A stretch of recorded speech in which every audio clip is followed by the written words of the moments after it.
ఈశ్వరో గురురాత్మేతి మూర్తిభేదవిభాగిని వ్యోమవద్వ్యాప్తదేహాయ దక్షిణామూర్తయే నమః. శృతిస్మృతిపురాణానాం ఆలయం కరుణాలయం నమామి భగవత్పాదం శంకరం లోకశంకరం. శ్రీశంకరానంద గురుపాదాంబుజన్మని సవిలాసమహామోహ గ్రాహగ్రాసైకకర్మణి. ఓం సహనావవతు సహనౌ భునక్తు సహ వీర్యం కరవావహై తేజస్వినావధీతమస్తు మా విద్విషావహై. ఓం శాంతి శాంతి శాంతి. సయత్తత్ ప్రేక్షతే కించిత్ తేనాన్వాగతో భవేత్. దృష్ట్వైవ పుణ్యం పాపం చేతి ఏవం శృతిషు డిండిమః. స యతత్ ప్రేక్షతే కించిత్ యః సహ సహ యత్ తత్ర ఈక్షతే కించిత్. తత్ర అక్కడ ఎక్కడ అవస్థాసు అవస్థాసు జాగ్రత్త స్వప్న సుషుప్త్యావస్థాసు తత్ర యత్ కించిత్ ఈక్షతే. యత్ కించిత్ ఈక్షతే. కించిత్ భోగః అనుభవః ఈక్షతే. కాబట్టి జాగ్రత్త స్వప్న సుషుప్తి అవస్థల యందు ఏ కొద్దైనా సరే ఏ అనుభవాన్ని పొందడం జరుగుతూ ఉందో కించిత్ భోగః, భోగ అంటే అనుభవః, ఈక్షతే తేన అనన్వాగతః భవేత్ అసంబద్ధః భవేత్ ఇది. వాటి చేత అంటే ఏవైతే తన చేత అనుభవింపబడుతూ ఉన్నాయో అవి అతను మరొక అవస్థలోకి మారినప్పుడు ఇవి అతన్ని అనుసరించి పోలేకపోతూ ఉన్నాయి. వాటిని విడిచిపెట్టే తాను వెళ్ళిపోతూ ఉన్నాడు. దాన్ని బట్టి మనకి ఏమర్థమవుతుందంటే జాగ్రత్త స్వప్న సుషుప్తి అవస్థల యందు తత్ర అవస్థాసు మూడు అవస్థల్లో కూడాను ఏ ఏ భోగాలనైతే అనుభవిస్తూ ఉన్నాడో, ఏవైతే తన అనుభవానికి అందుతూ ఉన్నాయో ఇవి మూడు అవస్థలుగా తెలుస్తూ ఉన్నాయి కనుక ఏ అవస్థ మరొక అవస్థ అయ్యేందుకు అవకాశం లేదు. కాబట్టి ఒక అవస్థలో ఏదైతే తన అనుభవానికి అందుతూ ఉందో మరొక అవస్థకు పోయినప్పుడు ఇక్కడ అందినటువంటి అనుభవాన్ని తీసుకొని పోవడం లేదు. అంటే ఎక్కడ ఉండవలసినటువంటివి అక్కడ ఉన్నాయి, కానీ తాను మాత్రం మూడు చోట్ల ఉన్నాడు. ఆ మూడు అవస్థల్లో ఒక అవస్థలో ఉన్నవి మరొక అవస్థలో లేవు. Be clear. కానీ తాను మాత్రం మూడు అవస్థల్లో ఉన్నాడు. మూడు అవస్థల్లో ఉన్నాడు గనక అవస్థాత్రయంలో ఏదేది జరుగుతూ ఉందో, ఏదైతే చూడబడుతూ ఉందో, ఏదైతే వినబడుతూ ఉందో, ఏదైతే ఆలోచింపబడుతూ ఉందో, ఏదైతే అనుభవానికి అందుతూ ఉందో అదంతా తనకు తెలుస్తూ ఉండినా తాను మరొక అవస్థలోకి వెళ్ళినప్పుడు ఇవి మాత్రం అక్కడ లేవు అనేది ప్రధానంగా తెలుసుకోవాలి. ఎప్పుడైతే తాను మరొక చోటకు వెళ్ళినప్పుడు ఇవి లేవో వీటికి తనకు ఏ విధమైనటువంటి అటాచ్మెంట్ లేదు. అది అసలు రహస్యం. ఏంటంటే అటాచ్మెంట్ కనుక ఉంటే ఇవి కనుక అతని లక్షణం అయ్యేటట్లయితే లక్షణం అనేది తాను ఎక్కడున్నా లక్షణం అనేది ఉండాలి. అది కనుక తన స్వభావం అయితే స్వభావాన్ని విడిచి ఉండేందుకు అవకాశం లేదు కనుక అవి లేకపోతే తను ఉండలేడు. కానీ అవి లేకున్నా కూడా తాను ఉంటూ ఉన్నాడంటే అవి తన లక్షణాలు కావు అనేది క్లియర్గా మనకు అర్థమవుతూ ఉంది. కాబట్టి తత్ర సహ తత్ర యత్ కించిత్ ఈక్షతే అనుభవ ఈక్షతే తేన అనుభవేన ఇత్యర్థః. తేన దృశ్యేన తేన భోగేన అనన్వగత భవేత్. అనన్వాగత భవేత్. వాటిని అక్కడే వదులుతున్నాడే కానీ తీసుకొని పోలేకపోతున్నాడు. దీన్ని బట్టి ఆత్మ అసంగ అనేది తెలుస్తూ ఉంది. అంటే జాగ్రత్తలో ఉండేటువంటి వాడు దేహేంద్రియ మనోబుద్ధుల ద్వారా ఈ విశ్వాన్ని అంతా తెలుసుకుంటూ ఉన్నాడు. ఈ విశ్వంలో ఏవైతే తెలుస్తూ ఉన్నాయో పంచేంద్రియాలకి, జ్ఞానేంద్రియాలకి విషయాలు ఏవైతే తెలుస్తూ ఉన్నాయో శబ్దాది విషయాలు, ఇవన్నీ విశ్వానికి సంబంధించే ఉన్నాయి. ఈ విశ్వంలో ఉండేటువంటి శబ్దాది విషయాల్ని శ్రోత్రాది ఇంద్రియాల ద్వారా తెలుసుకుంటూ ఉన్నాడు. ఇతనే స్వప్నానికి వెళ్ళినప్పుడు ఈ జాగ్రత్త ప్రపంచం అంతా ఇక్కడే ఉంది. దీన్ని తీసుకొని పోవడం లేదు. ఒకవేళ అక్కడ కలలో గనక తనకు మరొక ప్రపంచం గోచరిస్తే స్వప్న ప్రపంచం, దానికి దీనికి సంబంధం లేదు. ఇక్కడ సంసారం ఉంది. ఈ సంసారంలో ఉండేటువంటి వాళ్ళు అక్కడొచ్చి తనతో కలిసి సంసారం చేయడం లేదు, సంబంధమే లేదు, అసంబద్ధ భవతి. కాబట్టి అక్కడ ఏదైతే ఉందో అది మళ్ళీ జాగ్రత్తలో లేదు. స్వప్నంలో ఉన్నది జాగ్రత్తలో లేదు, జాగ్రత్తలో ఉన్నది స్వప్నంలో లేదు, స్వప్న జాగ్రత్తల్లో ఉన్నటువంటిది సుషుప్తిలో లేదు, సుషుప్తిలో ఏమీ లేదు, ఆ రెండు దీంట్లో లేవు.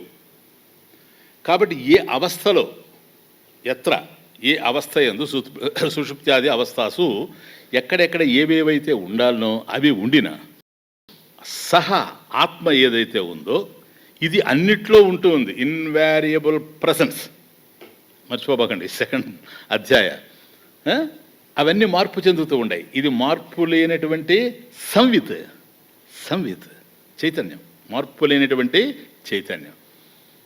మరి అక్కడ ఎన్నెన్నో తెలుస్తూ ఉన్నాయి కదా, అవి వదిలిపెట్టిపోతూ ఉన్నాడు. కాబట్టి దృష్ట్వైవ పుణ్యం పాపం చేతి. దృష్ట్వా ఏవ, కేవలం చూస్తూ ఉన్నాడు వాటిని. ఏం చూస్తాడు?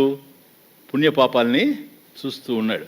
అంటే జాగ్రత్త ప్రపంచంలో ఉండే పుణ్యపాపాలని జాగ్రత్తలో చూస్తున్నాడు, వీటిని స్వప్నంలో చూడలేడు.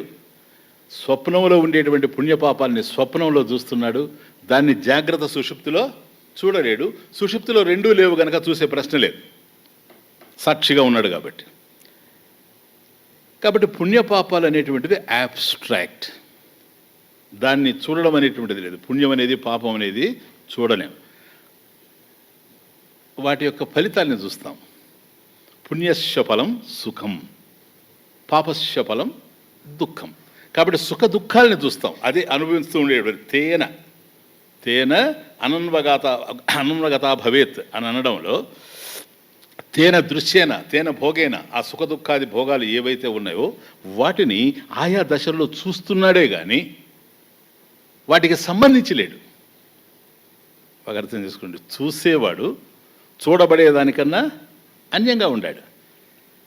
పైగా ఒక్కొక్క దశలో వాటిని చూస్తూ ఉన్నాడు, ఒక్కొక్క అవస్థలో. కనుక వాటి నుంచి విడిపడి ఉన్నాడు ఎప్పుడు కూడాను. కాబట్టి దృష్ట్వా ఏవ, కేవలం చూచి మాత్రమే పోతూ ఉన్నాడు. అంటే ఏ విధమైనటువంటి సంగత్వం లేకుండా ఉన్నాడు. సంగత్వం లేకుండా ఉన్నాడంటే సాక్షి భవేత్, తాను సాక్షి. జాగ్రత్త స్వప్న సుషుప్త్యావస్థల్లో ఏ అవస్థకు ఆ అవస్థ ప్రత్యేకంగా ఉండినా తాను మాత్రం అన్ని అవస్థల్లో ఉంటూ ఆ అవస్థలు అలా ఉండడానికి తాను కారణమై ఉండి, అధిష్టానం గనక అసలు అవస్థే ఏర్పడే అవకాశం లేదు. తాను గనక లేకపోతే, చైతన్యం గనక లేకపోతే ఏ అనుభవాలు కలిగే అవకాశం లేనే లేదు. అనుభవాలు కలుగుతూ ఉన్నవి అంటే చైతన్యం ఉందని అర్థం. కాబట్టి ఎక్కడ నీకు ఏ విధమైన అనుభవం కలిగినా, ఇప్పుడు జాగ్రత్త అనుభవం అంటాం, స్వప్నానుభవం అంటాం, సుషుప్తి అనుభవం అంటాం. కాబట్టి సుషుప్తిలో ఒక రకమైన అనుభవం ఉంది, ఎవరికి ఉందనేది వేరే విషయం. స్వప్నంలో అనుభవం ఉంది, జాగ్రత్తలో అనుభవం ఉంది. కాబట్టి ఈ విశ్వాన్ని చూస్తూ, విశ్వంలో ఏవైతే మనకు దృశ్యమానమైనటువంటి ఈ జగత్తులో శబ్దాది విషయాలు గోచరిస్తూ ఉన్నాయో వాటిని శ్రోత్రాది ఇంద్రియాల ద్వారా మనం తెలుసుకుంటూ ఉన్నాం.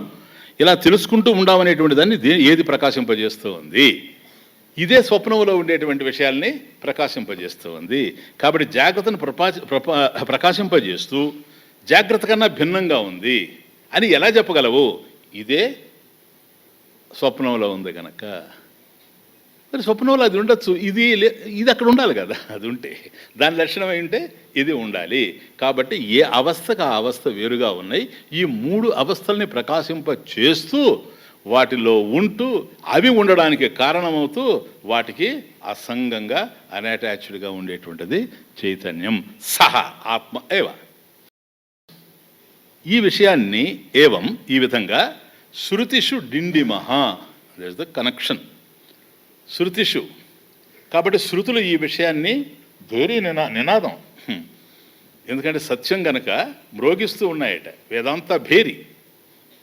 శృతిషు డిండిమః. శృతిషు అంటే ఉపనిషత్సు. ఇక్కడ వేదాలని కాదు, కర్మకాండ కాదు గనక ఇది జ్ఞానపరమైంది. కాబట్టి ఉపనిషత్తులు ఈ విషయాన్ని భేరీ నినాదం చేస్తూ ఉన్నవి. ఇప్పుడు ఒక విషయాన్ని ఈరోజు ఫైనలైజ్ అయిపోతుంది, కొంచెం జాగ్రత్తగా అర్థం చేసుకోండి. భోక్తృతత్వ వివేచన పరాణి శృత్యంతరాన్ని దర్శయతి. This the connection. ఎక్కడో ఒక చోట కదిలున్నాం, ఎంతగా భోక్త ఎవరనే చోట రన్ అవుతున్నాం. ఇప్పుడు అనేక మలుపులు తిరిగిన భోక్త విషయంలో వచ్చి ఉన్నాం. ఎందుకని? కిమిచ్చన్ అయిపోయింది, కస్య కామాయ పడిపోయింది ప్రశ్న. అసలు భోక్తే లేనప్పుడు ఎవరి కోసకు? కస్య కామాయ. ఏదది? ఆత్మానం చేద్విజానీయాత్ అయమస్మీతి పురుష కిమిచ్చన్. ఎవరి కోసం? దేనికోసం? కిమిచ్చన్ దేనికోసం? కస్య కామాయ కస్య భోగాయ. ఎవరి కోసం? శరీరం అనుసంజ్వరేత్. ఈ దేహాన్ని ఈ విధంగా కష్టపెట్టడం దేనికోసము అనేటువంటి ప్రశ్న పడింది చూసారా? అది నడుస్తూ ఉంది, అది మర్చిపోబాకండి. అంటే ఒక 2 నెలల నుంచి అదే నడుస్తూ ఉంది. దీంట్లో ప్రధానంగా భోక్త ఈరోజు డిసైడ్ అయిపోవాలి. కూటస్థుడా అన్నాం, కూటస్థుడు భోక్త అయ్యేందుకు అవకాశం లేదన్నాం. చిదాభాసుడు అన్నాం, చిదాభాసుడు కాదన్నాం. అర్థమవుతుంది? ఇట్లా మనకు అనేకమైనటువంటి కోణాల్లో నుంచి వివిధ శృతుల్ని ఉటంకిస్తూ ఈ విషయాన్ని వివేచన చేస్తూ వచ్చాం. ఇప్పుడు ఫైనలైజ్ అవుతా ఉంది. భోక్తృతత్వ భోక్తృస్వరూప వివేచన పరాని శృత్యంతరాన్ని దర్శయతి. శృత్యంతరాన్ని అనేకమైనటువంటి శృతులు, అనేకమైన ఉపనిషత్తులు ఇప్పటి వరకు మనం చూస్తూ వచ్చాం. ఇప్పుడు ఇంతవరకు ఏదైతే చెప్పాడో వీటికి అనుగుణంగా ఉండేటువంటి ఉపనిషత్తుల్ని కోట్ చేస్తూ ఉండాడు. ఎందుకంటే ప్రమాణంతోనే కంక్లూడ్ చేయాలి కనుక. Just listen. జాగ్రత్ స్వప్న సుషుప్త్యాది ప్రపంచం యత్ ప్రకాశతే తద్బ్రహ్మాహమితి జ్ఞాత్వా సర్వబంధైః ప్రముచ్యతే. It is complete in itself. This one shloka is enough.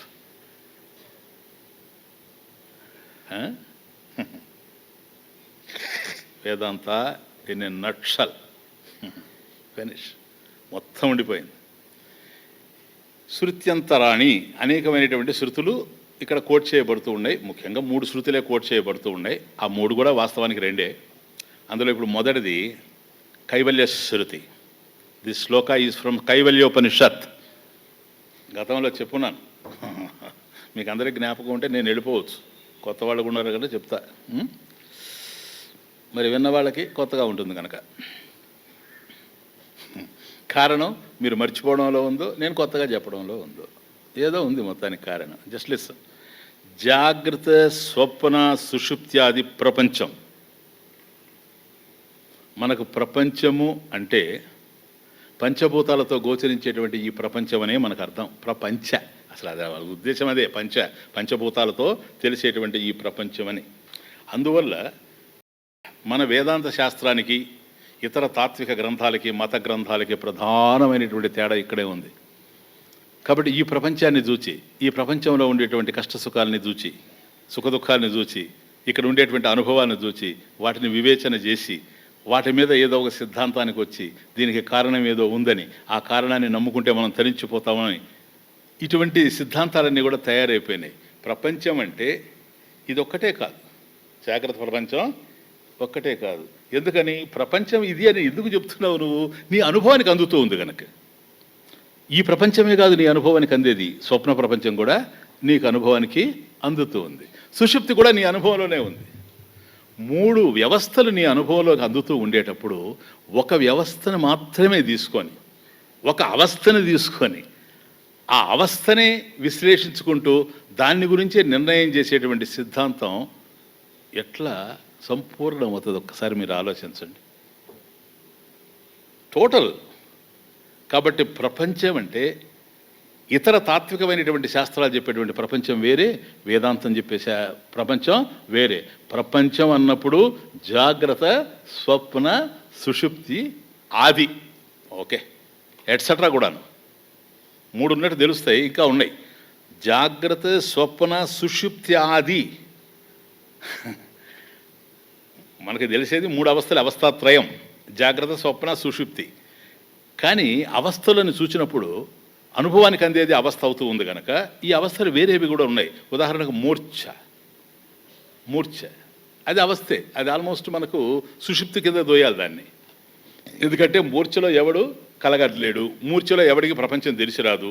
అందువల్ల మూర్ఛని మన సుషుప్తి అవస్థ కిందనే వేసుకోవాల్సి ఉంటుంది. ఈవెన్ డెత్ కూడా, సావు కూడా అవస్థే, మరణావస్థ, సరేనా? అందువల్ల ఇవన్నీ ఉన్నాయి కనుక అవి ఇన్సిగ్నిఫికెంటే అయినా ఆది ఎట్సెట్రా. కానీ మెయిన్ ప్రధానమైనవి జాగ్రత్త, స్వప్న, సుషుప్తి. ఇవి రోజు ఈ 3 మనకు అందుబాటులోకి వస్తూ ఉన్నాయి. జాగ్రత్త, స్వప్న, సుషుప్త్యాది ప్రపంచం. కాబట్టి ఈ 3 అవస్థలతో ఉండేటువంటి ఈ ప్రపంచం యత్ ప్రకాశతే, యద్వస్తు, యద్వస్తు, ఆ వస్తువు ఏంటో చూస్తాం. యత్ ప్రకాశతే, యద్వస్తు ప్రకాశతే. నెక్స్ట్ తద్బ్రహ్మాహమితి జ్ఞాత్వా, తద్వస్తు. యద్వస్తు జాగ్రత్త, స్వప్న, సుషుప్త్యాది ప్రపంచం ప్రకాశతే, తద్వస్తు బ్రహ్మ. తద్వస్తు బ్రహ్మ, నాట్ బ్రహ్మ. బ్రహ్మ అంటే చతుర్ముఖ బ్రహ్మ, బ్రహ్మాజీ సృష్టికర్త. ఇక్కడ బ్రహ్మ అంటే సత్యం, జ్ఞానం, అనంతం బ్రహ్మ. తద్వస్తు బ్రహ్మ. దెన్ హూ ఇస్ దట్ బ్రహ్మ? ఎవరు ఆ బ్రహ్మ? ఎవరు? అహం ఇతి. ఈక్వేషన్. అహం ఇతి, అయమాత్మ బ్రహ్మ, నేనే ఆ బ్రహ్మ. ఈతి అని జ్ఞాత్వా అని ఎవరైతే తెలుసుకుంటూ ఉన్నాడో, జ్ఞాత్వ, వెరీ ఇంపార్టెంట్. వాడు సర్వబంధై, సమస్తమైనటువంటి బంధాల నుండి, సర్వబంధై, సర్వ సంసార బంధై ప్రముచ్యతే, ప్రకర్షేణ ముచ్యతే ఇత్యర్థ.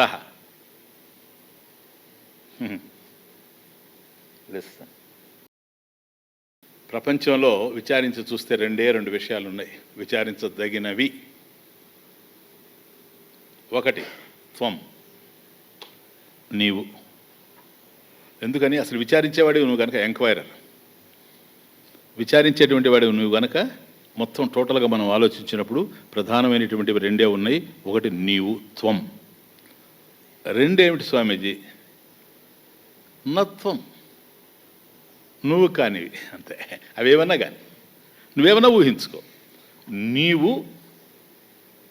నువ్వు కానివి, యు అదర్ దాన్ యు, ఇంకేం లేదు. ఇక్కడ విచారణ జరగాల్సిందే.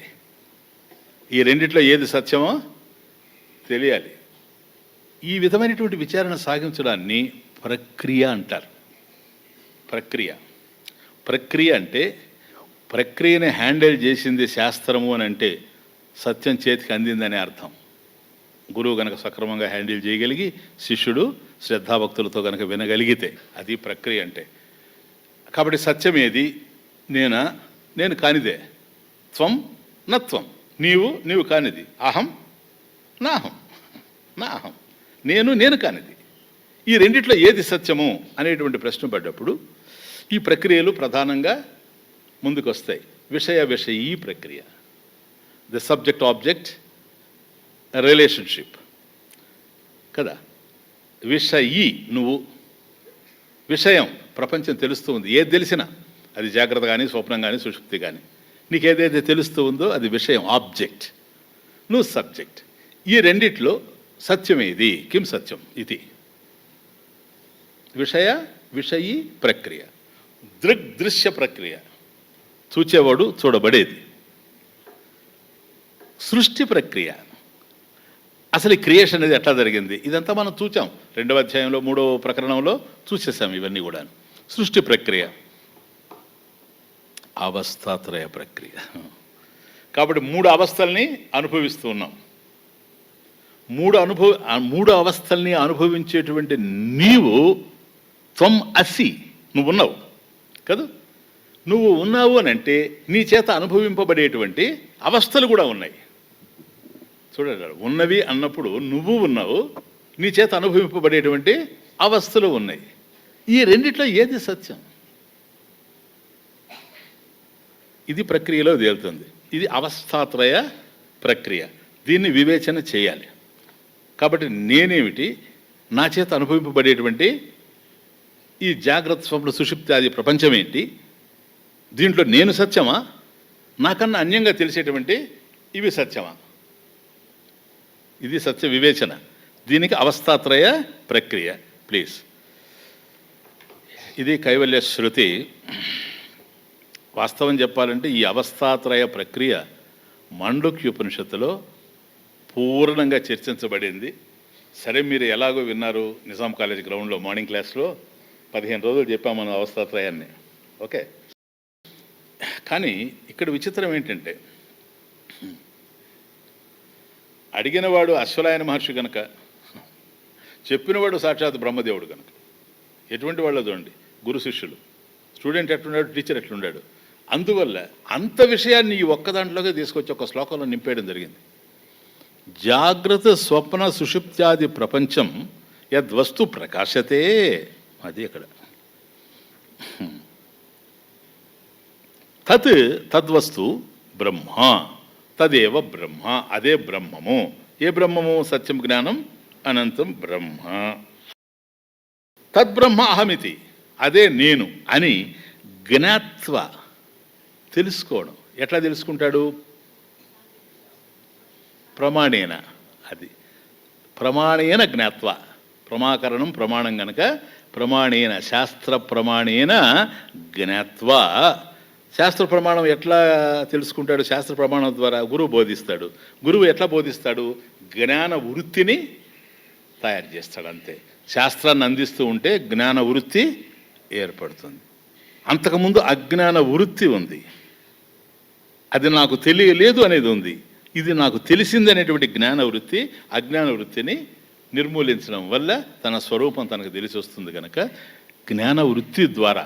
కాబట్టి కేవలం శాస్త్ర ప్రమాణేన జ్ఞాత్వా తెలుసుకుంటే ఏమని, ఈ 3, జస్ట్ లిసన్, ఈ 3టిని అవస్థాత్రయాన్ని ప్రకాశింపజేసేది ఏదైతే ఉందో యద్వస్తు తద్వస్తు బ్రహ్మ, అది బ్రహ్మమే. ఎందుకని? చైతన్యం గనక, ప్రకాశింపజేసే చైతన్యమే గనక. తద్బ్రహ్మ అహం ఇది, ఆ బ్రహ్మము ఏదో కాదు, నేను. ఇది equation. Brahmam is not different from మీ. నేను చైతన్యమే, బ్రహ్మం చైతన్యమే, 2 చైతన్యాలు లేవు. అయమాత్మ బ్రహ్మ, తద్బ్రహ్మ అహం ఇది జ్ఞాత్వ. ఈ సత్యాన్ని గనక శాస్త్రం ద్వారా చూచారు ఎట్లా ఉందో, ఇది తరించే మార్గం, ఇది మోక్షం. కాబట్టి ఈ ఒక్క సత్యాన్ని శాస్త్ర ప్రమాణం ద్వారా మనం గ్రహించాలి. గురుముఖత తద్విజ్ఞానార్థం సహా గురుమేవ అభిగచ్చేత్ శ్రోత్రియం బ్రహ్మనిష్టం. కాబట్టి గురువు ఈ జ్ఞానాన్ని ఇవ్వడంలోనే మనకు మోక్షం వస్తుంది. మోక్షం రావడంలో బంధం నుండి విడిపడతాం. ఏ బంధం నుండి? సర్వబంధై, సర్వ సంసార బంధై ప్రముచ్యతే. ముచ్యతే ఎనఫ్, ప్రముచ్యతే, ప్రకర్షేణ ముచ్యతే. అంటే విడిపడిన తర్వాత మళ్ళీ తగులుకోవడం అంటూ లేదు. సంపూర్ణంగా ఆ సర్వోపద్రవాల నుంచి విడిపడి శాశ్వతానందాన్ని, అనంతానందాన్ని పొందడం ఏదైతే ఉందో అది ఇక్కడ విషయం. కాబట్టి విశ్వంలో ఉండవు గనక నువ్వు విశ్వడివి. అదే పేరే అట్లుంది చూడండి. నీ పేరేంటి? విశ్వ. విశ్వ అంటే విశ్వంలో తిరుగుతూ ఉన్నావు గనక విశ్వడివి. తైజస, తేజోమయ అంతఃకరణ వృత్తి రూపత్వాత్ తైజస. అంతఃకరణ వృత్తి, నీ మనసులో ఉండేటువంటి సంకల్పం ఏదైతే ఉందో, థాట్, ఏ ఆలోచన అయితే ఉందో అది అంతఃకరణలో ఉంది. అది ఎటువంటి అంతఃకరణలో ఉంది అంటే తేజోమయ, జ్ఞానపూరితమైనటువంటి వృత్తి. తేజోమయ అంతఃకరణ వృత్తి రూపత్వాత్ తైజస. కాబట్టి లోపల తైజస్సుడివి నువ్వు. ఎందుకని నీ తేజంతోనే కనపడతా ఉంది. ఈ ప్రపంచంలో విశ్వడుగా ఉన్నావు అంటే సూర్యుని యొక్క వెలుగులోనో, చంద్రుని యొక్క వెలుగులోనో, విద్యుత్ యొక్క వెలుగులోనో, దీపం యొక్క వెలుగులోనో నీవు ఈ ప్రపంచాన్ని చూసి అర్థం చేసుకుంటూ ఉన్నావు. మరి లోపల కూడాను స్వప్న ప్రపంచం నడుస్తూ ఉందంటే ఇలా నడిచేటువంటి స్వప్న ప్రపంచాన్ని వెలిగింపజేసేటువంటి వెలుగు ఏది? లోపల ఏ వెలుగు ఉంది? నువ్వు కళ్ళు మూసుకొని నిద్రపోతున్నావు కదా, నువ్వు నిద్రపోయేటప్పుడే నిద్రపోక ముందే చీకటి ఉండింది కదా లోపల. అక్కడికి వెలుగు ఎక్కడి నుంచి వచ్చింది? అది కేవలం నీ వెలుగే. ఏం వెలుగుది? అంతఃకరణ వృత్తి రూపం. కాబట్టి నీ మనసులో నుంచే తయారవుతా ఉంది. స్వప్నే సజీవ. ఎవడైతే ఈ విశ్వంలో అనుభవిస్తూ ఉన్నాడో వీడే స్వప్నంలో స్వప్న ప్రపంచాన్ని కరణ తయారు చేసుకుంటూ ఉన్నాడు. కాబట్టి అంతఃకరణ రూపంలో మనస్సులో వృత్తి ఉంది, థాట్ ఉంది. ఆ వెలుగులోనే ప్రపంచాన్ని చూస్తూ ఉన్నాడు కనుక తైజస. అక్కడి నుంచి విడిపడిన తర్వాత ప్రాజ్ఞ, ఏ విధమైనటువంటి జ్ఞానం లేకుండా అక్కడ ఉన్నాడు. ప్రాజ్ఞ ఇది సుషుప్తి. కాబట్టి 3 దశల్లో నడుస్తూ ఉన్నాడు. ఇక్కడ ఒకటి మనకు తెలుస్తూ ఉంది, 3 దశల్లో తెలుస్తూ ఉండినా తను ఏ విధంగా ఉంది తన స్వరూపము అంటే ప్రకాశింపబడేవాడుగా లేడు, ప్రకాశింపజేసేవాడుగా ఉన్నాడు. am I right? ఒకవేళ తైజసుడు అంతఃకరణ వృత్తి రూపమైనటువంటి ప్రకాశంలో తెలిసినా ఆ అంతఃకరణను ప్రకాశింపజేసే చైతన్యం ఏదని, ఆ మనసులో వృత్తి కదిలింది. ఆ వృత్తికి ఎక్కడి నుంచి వచ్చింది ఆ శక్తి? చైతన్య జ్యోతిష మనస మనన సామర్థ్యం. ఫినిష్. కాబట్టి చైతన్యం యొక్క స్ఫూర్తి వలననే మనసు ప్రకాశిస్తూ ఉంది గనక, ఆ మనసు ప్రకాశిస్తూ ఉంది గనక మనసులో కలిగినటువంటి వృత్తులు కూడా ప్రకాశిస్తూ ఉన్నాయి గనక ఈ వృత్తులకు తెలిసేటువంటి వాడు అంతే. వాడే కాదు, జాగ్రత్తలో కూడాను మనసులో ఉండే వృత్తులకే తెలిసేది ఈ ప్రపంచం, మనసుకే తెలిసేది. ఎలా తెలుస్తూ ఉంది అని అన్నప్పుడు అహం ఇదం పశ్యామి విశ్వంలో, అక్కడ అహం ఇదం పశ్యామి సినో, అహం ఇదం జానామి ఇక్కడ, అహం ఇదం జానామి అక్కడ. రెండే కనపడుతున్నాయి చూడండి అక్కడ కూడాను. అహం నేను, ఇదం ఇది. అహం నేను, ఇదం ఇది. సో ఇది అన్నప్పుడు నాకన్నా వేరే ఇది.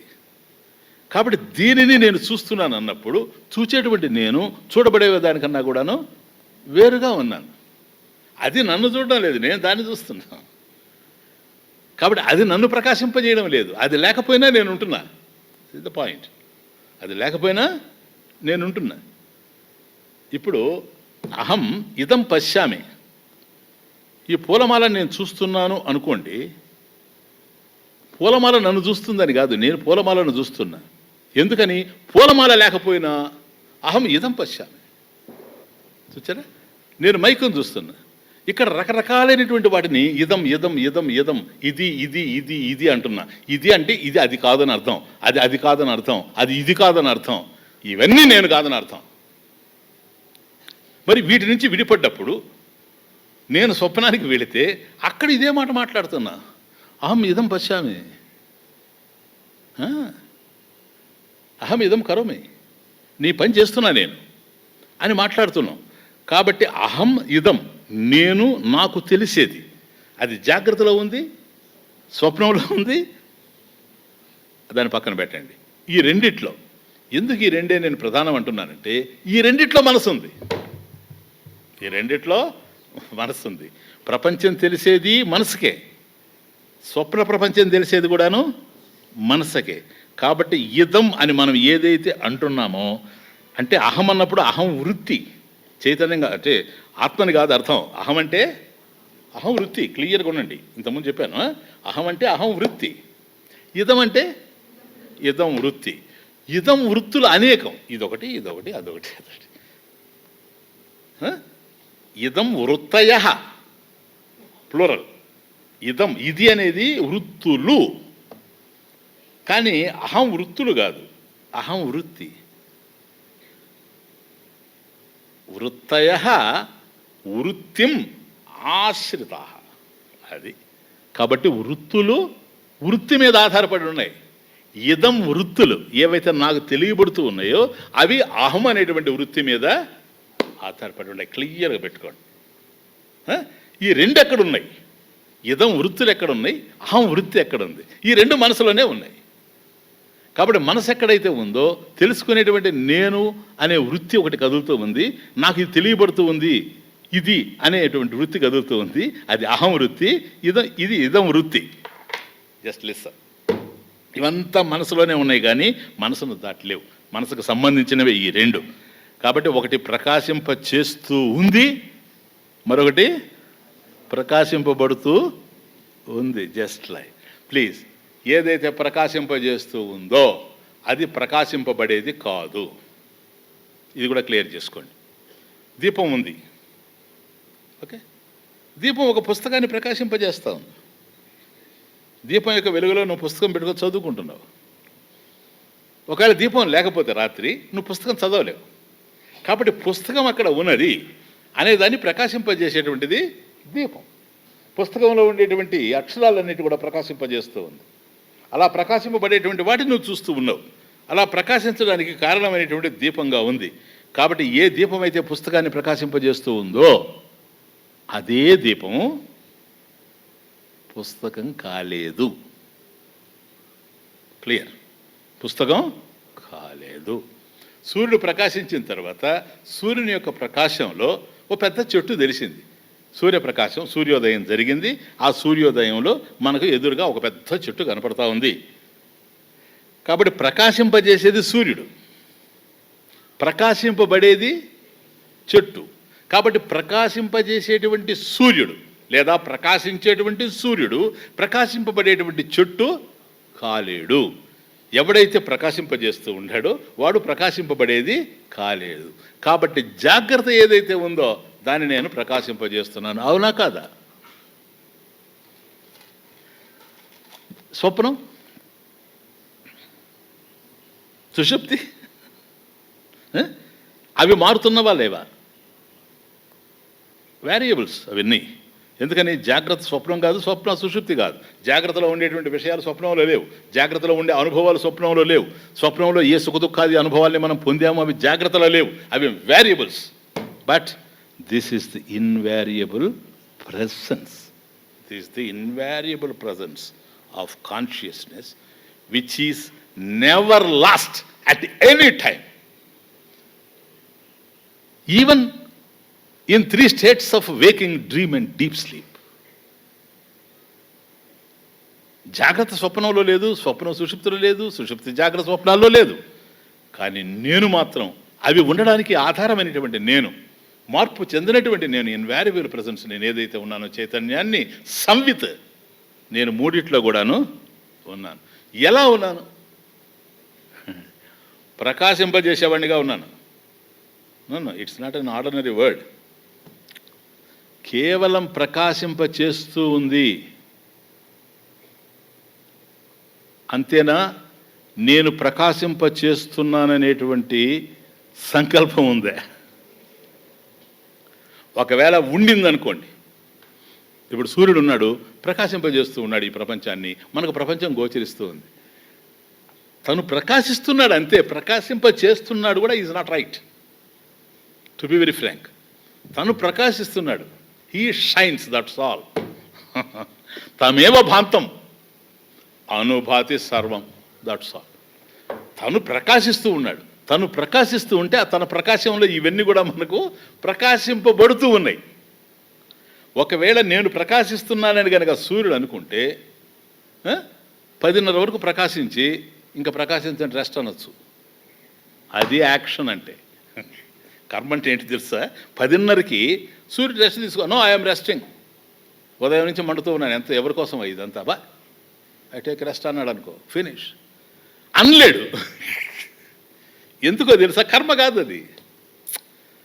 ఒకవేళ అన్నాడు అని అంటే మార్పు చెందుతుంది. ఎందుకని? కర్మ గనక మార్పు, మాడిఫికేషన్. కర్మ మార్పు చెందేది గనక వికారి, వికారి, ఆత్మ అవికారి. That's the point. కనుక ఇది మార్పు చెందేటువంటిది కానే కాదు, సర్వ మార్పులకి ఆధారమైనటువంటిది, తనలో ఏ విధమైనటువంటి మార్పు లేనటువంటిది. కాబట్టి ఇవన్నీ మార్పు చెందుతూ ఉండినా తాను ఎలా ఉంది ఇప్పుడు ఏమి లేదంటారా? ఇప్పుడు అవి మార్పు చెందుతూ ఉన్నాయి. అలా మార్పు చెందేటువంటి వాటిని తెలుసుకునేది ఏది లేదంటారా? లేకపోతే అవి మారుతున్నవని నీకు ఎట్లా తెలుసు? ఒక పాయింట్. కాబట్టి అవన్నీ మారుతూ ఉన్నాయంటే అలా మారుతూ ఉండేటువంటి వాటిని తెలుసుకునే సాక్షి ఉండాలి. సాక్షిలో యాక్షన్ లేదు, ప్రకాశింపజేస్తూ ఉంది కనుక సాక్షికి సమస్తం తెలియాలి. సాక్షి లేదు అంటావా? ఈ వితండవాదాలు ఉన్నాయి ఇవన్నీ శాస్త్రంలో. సాక్షి లేదు అంటావా? సాక్షి ఎవరు? లేలే, ఆ మూడు లేవు అని చెప్పేది ఎవరు? త్వం నత్వం కదా నాయన, త్వము కదా ఇప్పుడు లేనివి, ఆ నత్వం కదా లేనివి. నత్వం లేదు అని చెప్పేది ఎవరు? త్వం అంటే ఎవరు?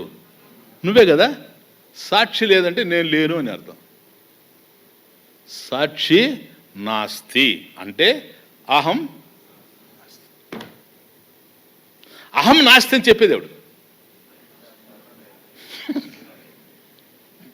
That's logic. అది శాస్త్రం. నేను లేను అని నేనా చెప్పేది? శుభ్రం. అంతకన్నా నేను ఉన్నట్టుగా ఆధారం ఏం కావాలి మీకు? నేను లేను అని నేను చెబితే సరిపోలే. నాకు నాలుక నాకు డబ్బు లేదా అంటే అర్థం చేసుకోగలం. నాకు నాలుక లేదయ్యా అని అంటే ఏమనుకుంటారు మీరు? నీకు నాలుక లేకపోతే నువ్వు మాట్లాడింది ఏంతో? కాబట్టి సాక్షి ఏదో, సాక్షి ఉందంటే నువ్వు ఉన్నావు అంతే. కాబట్టి జాగ్రత్త, స్వప్న, సుషుప్తి అవస్థలు మారుతూ ఉండొచ్చు కానీ నువ్వెక్కడికి మారడం లేదు సార్. కాబట్టి అవి నిన్ను తెలుసుకోలేవు, నువ్వు వాటిని తెలుసుకుంటావు. యహ సినవ్ యో విజానాతి సకలం. బ్యూటిఫుల్ శ్లోక. యో విజానాతి సకలం జాగ్రత్ స్వప్న సుషుప్తిషు. యో విజానాతి సకలం జాగ్రత్ స్వప్న సుషుప్తిషు. జాగ్రత్ స్వప్న సుషుప్తి అవస్థాసు యహ సకలం విజానాతి, వాటిని సర్వం ఏదైతే తెలుసుకుంటుందో. ఏమి సర్వం అండి?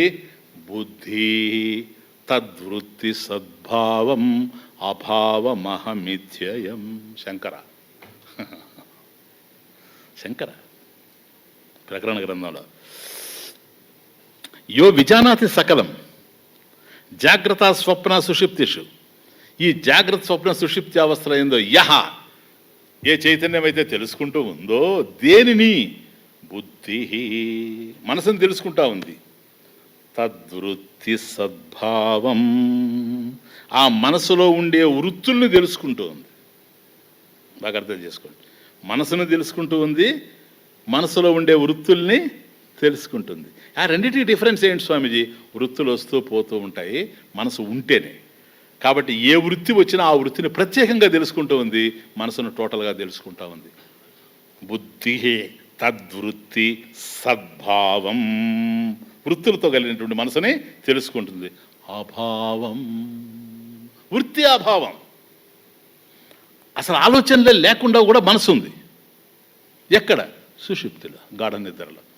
గాఢ నిద్రలో అభావం, జాగ్రత్త స్వప్నాల్లో బుద్ధి తద్వృత్తి సద్భావం, సుషుప్తిలో అభావం.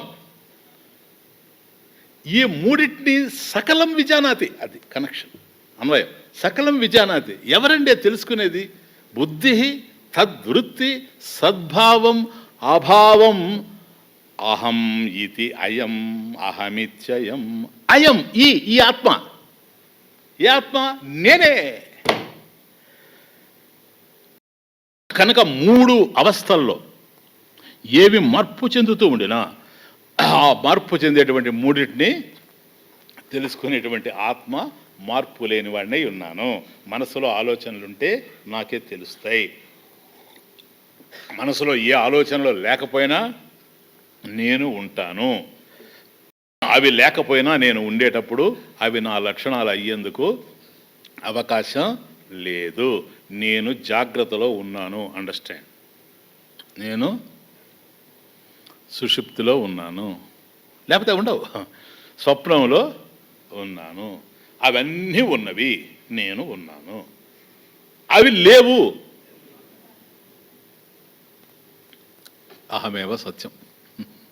సరే, కాబట్టి త్వం నత్వం, నీవు కానివి ఇవేవో వాటిని మనం విమర్శిస్తూ పోతే నీవైంది ఏదో బయటపడిపోతా ఉంది. ఆ నీవు కాని ఉన్నాయే అవస్థలు 3, జాగ్రత్త స్వప్న సుషుప్తులు, అవి కాలానికి పరిమితంగా తెలుస్తూ ఉన్నాయి,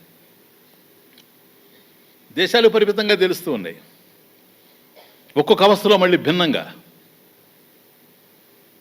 ఇక్కడుండే దేశకాలాదులు వేరే, అక్కడుండే దేశకాలాదులు వేరే. స్వప్నంలో ఇక్కడ దేశం అక్కడ దేశం ఒకటి కాదు, ఇక్కడ కాలం అక్కడ కాలము ఒకటి కాదు.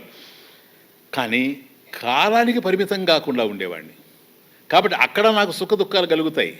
నా స్వరూపం కూడా ఆనందం. నా స్వరూపం ఎలాంటి ఆనందం అంటే తారతమ్యాలు లేనటువంటి ఆనందం, పరిమితం కానటువంటి ఆనందం. కాబట్టి డిగ్రీస్ లేవు, సరేనా? 50% ఆనంద, 60% ఆనంద, 75% ఆనందాన్ని లేదు. ఇప్పుడు మనం చూసాం కదా గంధర్వానందం తైత్తిరీయంలో, అటువంటి ఆనందాలు కాదు ఇది. పూర్ణానంద స్వరూప, నా స్వరూపమే పూర్ణం గనక నాలో ఏ విధమైనటువంటి వెలితి ఉండేందుకు అవకాశం లేదు.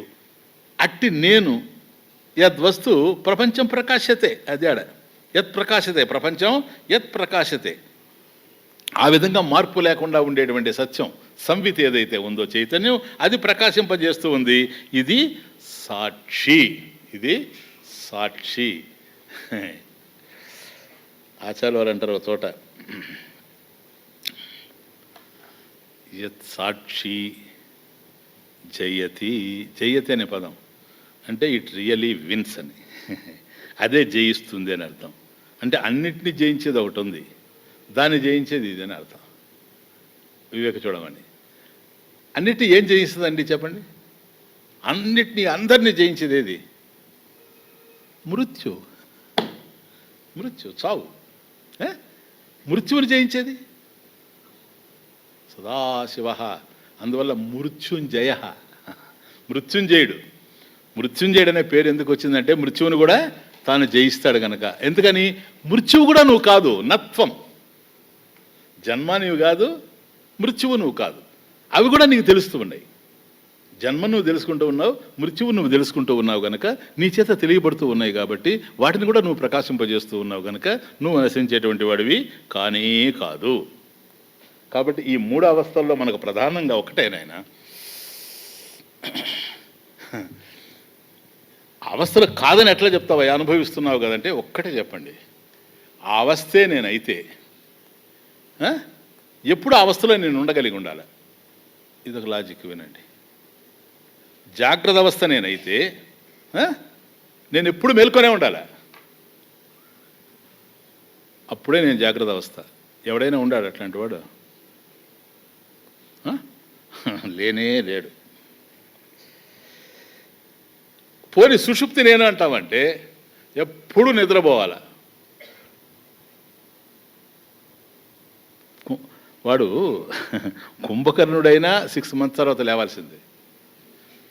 ఎప్పుడు నిద్రపోలేవు, లేచి పడుకోవచ్చు కాఫీ తాగి, దట్స్ ఎ డిఫరెంట్ థింగ్. కాబట్టి ఎప్పుడూ మేల్కొని ఎవడు ఉండలేడు,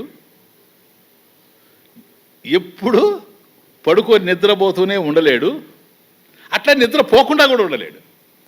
తమాషా, అయ్యా నిద్రపోకుండానే ఉండు, మళ్ళీ అది జాగ్రత్త అవుతుంది. అట్లాగే ఎప్పుడు కలగంటూనే ఎవడు ఉండలేడు. కాబట్టి కళ లేనటువంటి స్థితి కూడా ఉంది. కళ లేకుండా ఉందిరా, నువ్వు ఉన్నావా లేదా? ఈరోజు నాకు ఏ కళలు రాలేదండి, ప్రశాంతంగా నిద్రపోయాను అంటాడు. మొన్న రాలేదా? మొన్న వచ్చాయి. రేపు రావా? రేపు వస్తాయి. అర్థమవుతుంది? కాబట్టి కళ లేనప్పుడు నువ్వు ఉన్నావు, కళ ఉన్నప్పుడు నువ్వు ఉంటావు. అవి ఉన్నవి నువ్వు ఉన్నావు కనుక, అవి లేవు నువ్వు ఉన్నావు కనుక. కాబట్టి నువ్వు ఎప్పుడు కూడాను అవస్థలు అయ్యేందుకు అవకాశం లేనే లేదు. కాబట్టి నీవు అవస్థాత్రయ సాక్షి. కాబట్టి జాగ్రత్త స్వప్న, ఇది ప్రత్యభిజ్ఞ కూడా. మీకు దక్షిణామూర్తి స్తోత్రంలో చెప్పాను నేను, ప్రత్యభిజ్ఞ, ఒక రిమెంబరెన్స్ కూడా ఉండదు. ఏమోనండి, జాగ్రత్తలో ఉండేవాడు జాగ్రత్తను అనుభవించి ఇక్కడ వెళ్ళిపోయాడు, స్వప్నంలో ఉండేవాడు స్వప్నాన్ని అనుభవించి అక్కడ వెళ్ళిపోయాడు, వీడు వాడు వేరే. ఎట్లాగైతే జాగ్రత్త ప్రపంచం స్వప్న ప్రపంచం వేరుగా ఉన్నాయో అట్లాగే విశ్వడు వేరే తైజస్సుడు వేరే అని చెప్పడానికి అవకాశం లేదు. ఎందుకని? జాగ్రత్త ప్రపంచం స్వప్నానికి రావడం లేదు, స్వప్న ప్రపంచం జాగ్రత్తకు రావడం లేదు. కానీ వీడు ఎవడైతే ఇక్కడ విశ్వడు అక్కడ తైజస్సుడు అని చెప్పబడుతూ ఉన్నాడో వీడు మేలుకున్న తరువాత కళను గురించి మాట్లాడుతూ ఉన్నాడు. అదేడా కళలో జరిగినటువంటి అనుభవం ఏదో, కళలో ఏదైతే వీడికి అనుభవానికి అందిందో, నేను ఈ విధమైనటువంటి కళని అనుభవించాను అని పూర్వానుభవాన్ని చెబుతున్నాడు అని అంటే వీడు కనుక అక్కడ లేకపోతే చెప్పేందుకు అవకాశం లేదు. క్లియర్? దాన్ని ప్రత్యభిజ్ఞ అంటారు శాస్త్రంలో. ప్రత్యభిజ్ఞ సురేశ్వరాచార్యులు మానసోల్లాసం, దక్షిణామూర్తి స్తోత్రం మీద సురేశ్వరాచార్యులు రాసినటువంటి మానసోల్లాస వ్యాఖ్యానంలో వార్తికంలో ఇదొక పాయింట్. ప్రత్యభిజ్ఞ ఎప్పుడైతే జ్ఞాపకం ఉందో అక్కడ ఉన్నాడు కనుకనే జ్ఞాపకం ఉంది. కాబట్టి ఇక్కడ ఉన్నాడు, అక్కడ ఉన్నాడు, అంతటా ఉన్నాడు. ఈ రెండు లేవు. మనసు నాయన జాగ్రత్త స్వప్నాల్లో మనసు ఉంది, సుషుప్తికి వచ్చినప్పుడు మనసు లేదు. ఏమో వీడు కూడా లేడేమో. వీడు మేలుకున్న తర్వాత ఒక మాట చెప్తున్నాడు కదా, అహం కిమపి నా జానామి సుఖేనమయ్యా నిద్రానుభూయాత్. అక్కడ వచ్చింది విషయం. హాయిగా పడుకున్నాడండి. ఇది కూడా ప్రత్యభిజ్ఞ. మంచి కలగన్నానండి, దురదృష్టకరమైన కళ వచ్చిందండి అని చెప్తున్నాడు కదా. అట్లాగే హాయిగా నిద్రపోయానండి, హాయిగా నిద్రపోయాను అని చెప్పేది ఎవడు? మేలుకున్నవాడా నిద్రపోయినవాడా? మేలుకున్నవాడు నిద్రపోయిందని అంటే చెప్తాడు. ఇక్కడ కదా వీడు ఉన్నాడు, అక్కడిది ఎట్లా చెప్తాడు? అక్కడ ఉండాడా? అక్కడ ఉన్నప్పుడు కళనైతే ఇదమిద్దంగా ఇట్లాంటి కళ అట్లాంటి కళ అని చెప్తాడు కదా. నాకు ఏమీ తెలియడం లేదని ఎందుకు అంటున్నాడు?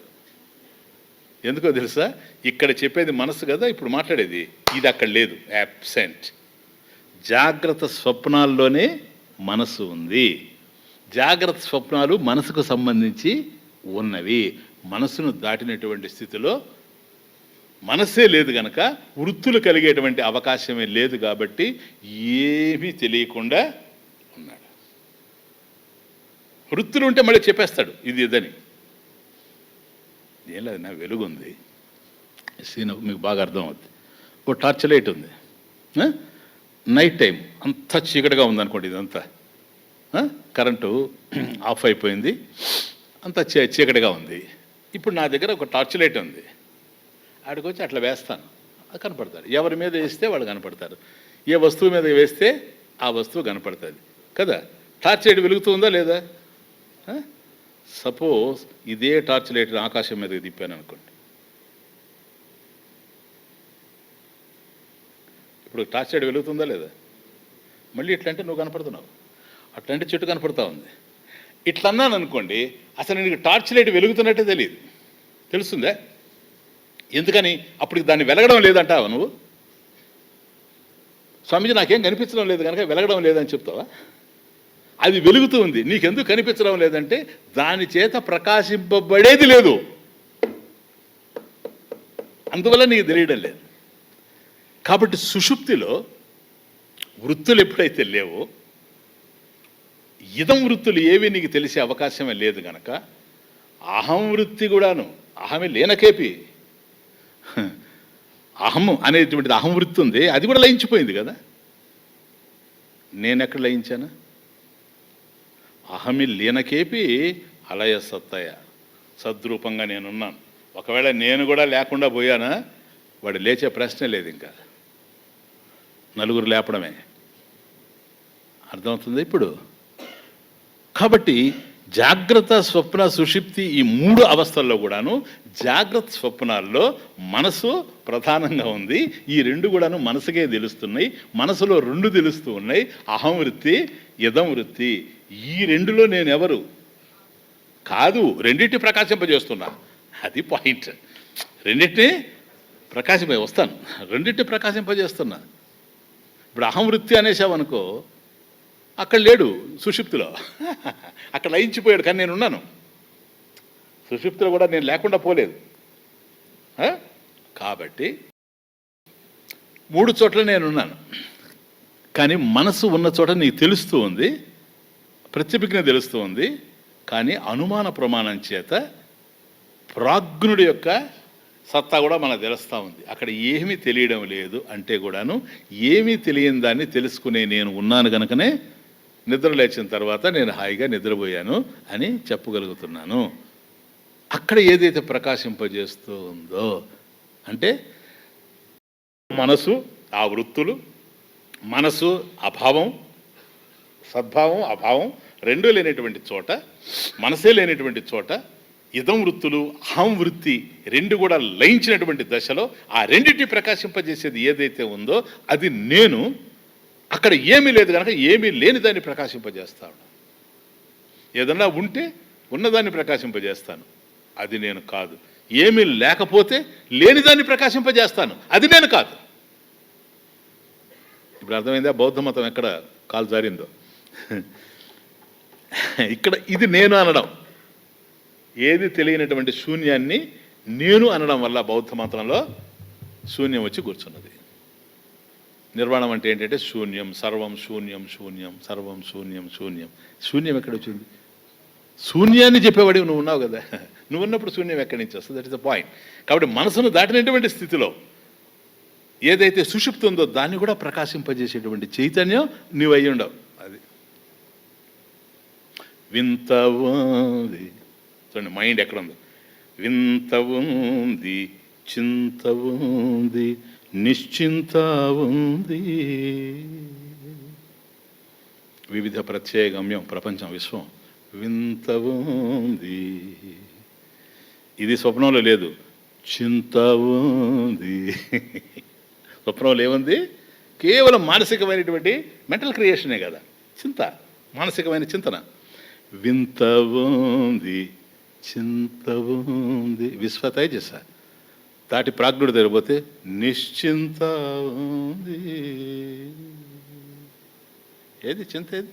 ఎందుకు లేదు? మనసు లేదు. ప్రేమ ఉంది, ద్వేషముంది, అంతా మనసై ఉంది. కాబట్టి జాగ్రత్తలో కానీ స్వప్నాల్లో కానీ నీకు ప్రేమ కనిపించినా, ద్వేషం కనిపించినా, సుఖం కనిపించినా, దుఃఖం కనిపించినా, ఏ అనుభవాలు అయితే నీకు అందుతూ ఉన్నాయో ఇవన్నీ కూడా మనసే. క్లియర్? చింత ఉంది, వింత ఉంది, చింత ఉంది, నిశ్చింత ఉంది, ప్రేమ ఉంది, ద్వేషముంది, అంతా మనసై ఉంది. మనసును దాటిన మెలకువలో, సీ ద బ్యూటీ, అది మెలకువ, అవేర్నెస్. మనసును దాటిన మెలకువలో అంతా మహిమే ఉంది. మనసును దాటిన మెలకువలో అంతా మహిమే ఉంది. మనసును దాటిన మెలకువలో ఎంతో వైభవముంది అన్నప్పుడు అనిర్వచనీయమని. నింగి ఉంది, నేల ఉంది, నడుమ ఏముంది, పుట్టుక ఉంది, చావు ఉంది, అంతా నడుమే ఉంది. ఎప్పుడైతే అంతా నడుమే ఉందో అది లేనిదే అని అర్థం. ఆదిలో ఏది లేదు, అంత్యములో ఏది ఉండదు, అది మధ్యలో ఉండిన లేనిదే నడుము. కేలే, అది విషయం. అండర్స్టాండ్? కనుక ప్లీజ్, జాగ్రత్త స్వప్న సుషుప్త్యాది ప్రపంచం యద్వస్తు ప్రకాశతే తద్వస్తు బ్రహ్మ, తద్బ్రహ్మ అహం ఇది జ్ఞాత్వా మత్వా వృత్తిజ్ఞానేన ప్రమాణేన శాస్త్ర ప్రమాణేన సర్వబంధై సర్వసంసారబంధై ప్రముచ్యతే ఇది. నెక్స్ట్, ఏక ఏవాత్మా మంతవ్యః జాగ్రత్ స్వప్న సుషుప్తిషు స్థానత్రయ వ్యతీతస్య పునర్జన్మ న విద్యతే. అంతే. సర్వబంధై ప్రముచ్యతే. సమస్తమైన బంధాల నుంచి విడిపడిపోయినాడు అన్నాడు కదా. ఇంకా జన్మ ఎక్కడ వస్తుంది? జన్మ కూడా బంధమే కదా. జన్మ బంధం కదా. జన్మ దుఃఖం, జరా దుఃఖం, జాయా దుఃఖం, పునః పునః. దుఃఖాన్ని కలిగించేది ఏదైనా బంధమే. కాబట్టి పునర్జన్మ పునః జన్మ న విద్యతే ఇది. పునః మళ్ళీ జన్మించడం అంటూ ఈ ప్రపంచంలో ఉండదు. జన్మయ్యే దుఃఖానికి కారణం కనుక జన్మించకుండా ఉంటేనే నువ్వు దుఃఖాన్ని పొందలేవు. జన్మించకుండా ఉండాలంటే మోక్షాన్ని పొందాలి. అది ఇప్పుడు ఇదే పాయింట్ బుద్ధుడు కూడా చెప్తాడు. పాయింట్ ఈస్ నన్ను మహాత్ముడు సాక్షాత్తు ఆయన అవతార పురుషుడు అంటున్నాము. దాంట్లో రెండవ ఆలోచన లేదు. ఆయన చేసిన తపస్సు ఎవరు చేయలేరు. కానీ అర్థం కాని విషయం అంతా ఏంటంటే ఇదే బంధం ఆయన చెప్తున్నాడు కదా దుఃఖాన్ని గురించి అని. సర్వం దుఃఖం దుఃఖం, సర్వం క్షణికం క్షణికం. 12 సంవత్సరాలు ఓ చెట్టు కింద కూర్చొని తపస్సు చేసిన తరువాత ఏది సత్యం? ఈజ్ ఇట్ త్వం నత్వం? అది పాయింట్. అహం నాహం. నువ్వు కానిది. ఈ రెండిట్లో సత్యం ఏంది, లేక మూడోది ఏదన్నా ఉందే అనేది కదా సత్యం తెలుసుకోవడానికి స్వరూపం కదా తత్వం అనేది. తస్య భావ ఇది. మరి దానికోసం కూర్చొని 12 సంవత్సరాలు బుద్ధ భగవానుడు తపస్సు చేసి 12 సంవత్సరం అయిపోయిన తర్వాత ఎన్లైటన్మెంట్ వచ్చిన తర్వాత జ్ఞానాన్ని పొందిన తర్వాత ఆ మహాత్ముడు లేదు చెప్పింది ఏంటి? సర్వం క్షణికం క్షణికం, సర్వం దుఃఖం దుఃఖం. దీనికి గయ్యకు పోవాలన్నా ఒక చెట్టు అవసరమా దీనికి? అది బోధి వృక్షం కానివ్వండి, మ్యాంగో కానివ్వండి, ఇంకోటి కానివ్వండి. దీనికి ఒక చెట్టు అవసరమా ఈ సత్యం తెలుసుకోవడానికి? ఈ సత్యానికి అసలు నీ జీవితంలో ఉన్నదంతా అదే కదా బాబు. నీ జీవితంలో ఉన్నదంతా అదే కదా. ఏమైంది నీకు? ఆ మాత్రం నీకు తెలియడం లేదా? ఉదయం లేచి సాయంత్రం వరకు నువ్వు అనుభవించేదంత దుఃఖమే కదా. సర్వం దుఃఖమని నీకు తెలియడం లేదా? దుఃఖం కానిది ఏముంది కనుక? అన్ని క్షణాల మీద దొర్లిపోతున్నాయి కదా. అది క్షణికమని నీకు తెలియడం లేదా? దీనికోసం తపస్సు చేసి తెలుసుకొని వచ్చింది ఏంటనేది. ఇంకా నిర్యాణం అంటే శూన్యం అనేది. శూన్యం అంటే ఇంకా అయిపోయింది. అందువల్ల ఎంతమంది ఫాలో అవుతున్నారు అది కాదు విషయం. అర్థమవుతుంది సత్యం ఏమిటి అనేది. ఎక్కడొస్తుంది ఇదంతా అంటే అంతంత పెద్దవాళ్ళని విమర్శించడం కాదు. మనమెవరు విమర్శించడానికి బుద్ధుణ్ణి? ఆయన పాదస్పర్శ చాలు. నో అది చిన్న తపస్సు కాదు కదా. కానీ సత్యం అనే పాయింట్ వచ్చినప్పుడు బుద్ధుడితో మనం కాదు నిలబడి మాట్లాడుతూ ఉండేది. మహాత్ములు నిలబడుకోండి సార్. మీరు నన్ను ఎందుకు చూస్తారు? మీరు బుద్ధుడు అంటే నన్ను చూడబాకండి. నేను ఎక్కడున్నాను? నిన్న వచ్చిన వాడిని. నా జ్ఞానం ఎంత? బుద్ధుడు గొప్పవాడు కాదనడం లేదు. పక్కన ఎవరు నిలబడతాడారో చూడు. అపోనెంట్స్ ఎటువంటి వాళ్ళు నిలబడుతున్నారు చూడండి. ఎవరు రిఫ్యూట్ చేస్తున్నారో బుద్ధుడి సిద్ధాంతాన్ని. పైగా ఏం లోపల కూర్చొని మాట్లాడడం కాదు కదా, అర్ధరహితంగా మాట్లాడడం కాదు కదా, సహేతుకంగా ఉంది కదా, సలక్షణంగా ఉంది కదా, సశాస్త్రీయంగా ఉంది కదా. లేదు ఓటేస్తామనుకోండి బుద్ధుడికి. అనాదిగా వస్తున్నటువంటి ఆర్ష ధర్మం అంతా కూడా ఒక్కసారి తుత్తునీలైపోయిందా లేదా? పోనీ దాన్ని సిద్ధపడతారా? కమిట్మెంట్ లేని వాళ్ళతో ఈ బాధలన్నీ. ఒక కమిట్మెంట్ ఉండాలి దేనికైనా సరే. అప్పుడు మనకు సత్యం తెలిసి వస్తుంది. అప్పుడు వ్యక్తులు ప్రధానంగా ఉండరు. మీకు ఎప్పుడు నేను చెప్తాను, భక్తుడు అనేవాడు లేడు, భక్తి ఉంది. జ్ఞాని లేడయ్యా. అర్థం చేసుకోండి. జ్ఞానం ఉంది. జ్ఞానం ఉంది కనుక జ్ఞానం కలిగిన వాడు జ్ఞాని అంటున్నావు నువ్వు. వాడు లేకపోయినా జ్ఞానం ఉంది. జ్ఞానం లేకపోతే జ్ఞాని లేడు. ఉన్నా కూడా రాజకీయాల్లో ఉంటాడు. జ్ఞానం అయ్యేందుకు అవకాశం లేదు.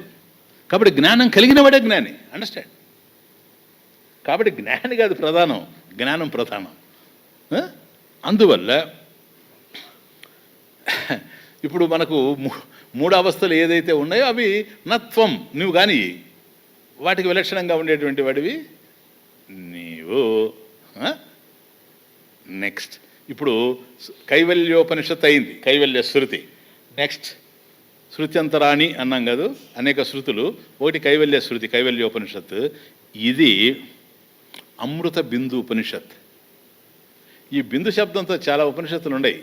ఇది అష్టోత్తర ఉపనిషత్తుల్లోనే, అష్టోత్తర శత ఉపనిషత్తుల్లోనే బిందు శబ్దంతో చాలా ఉన్నాయి.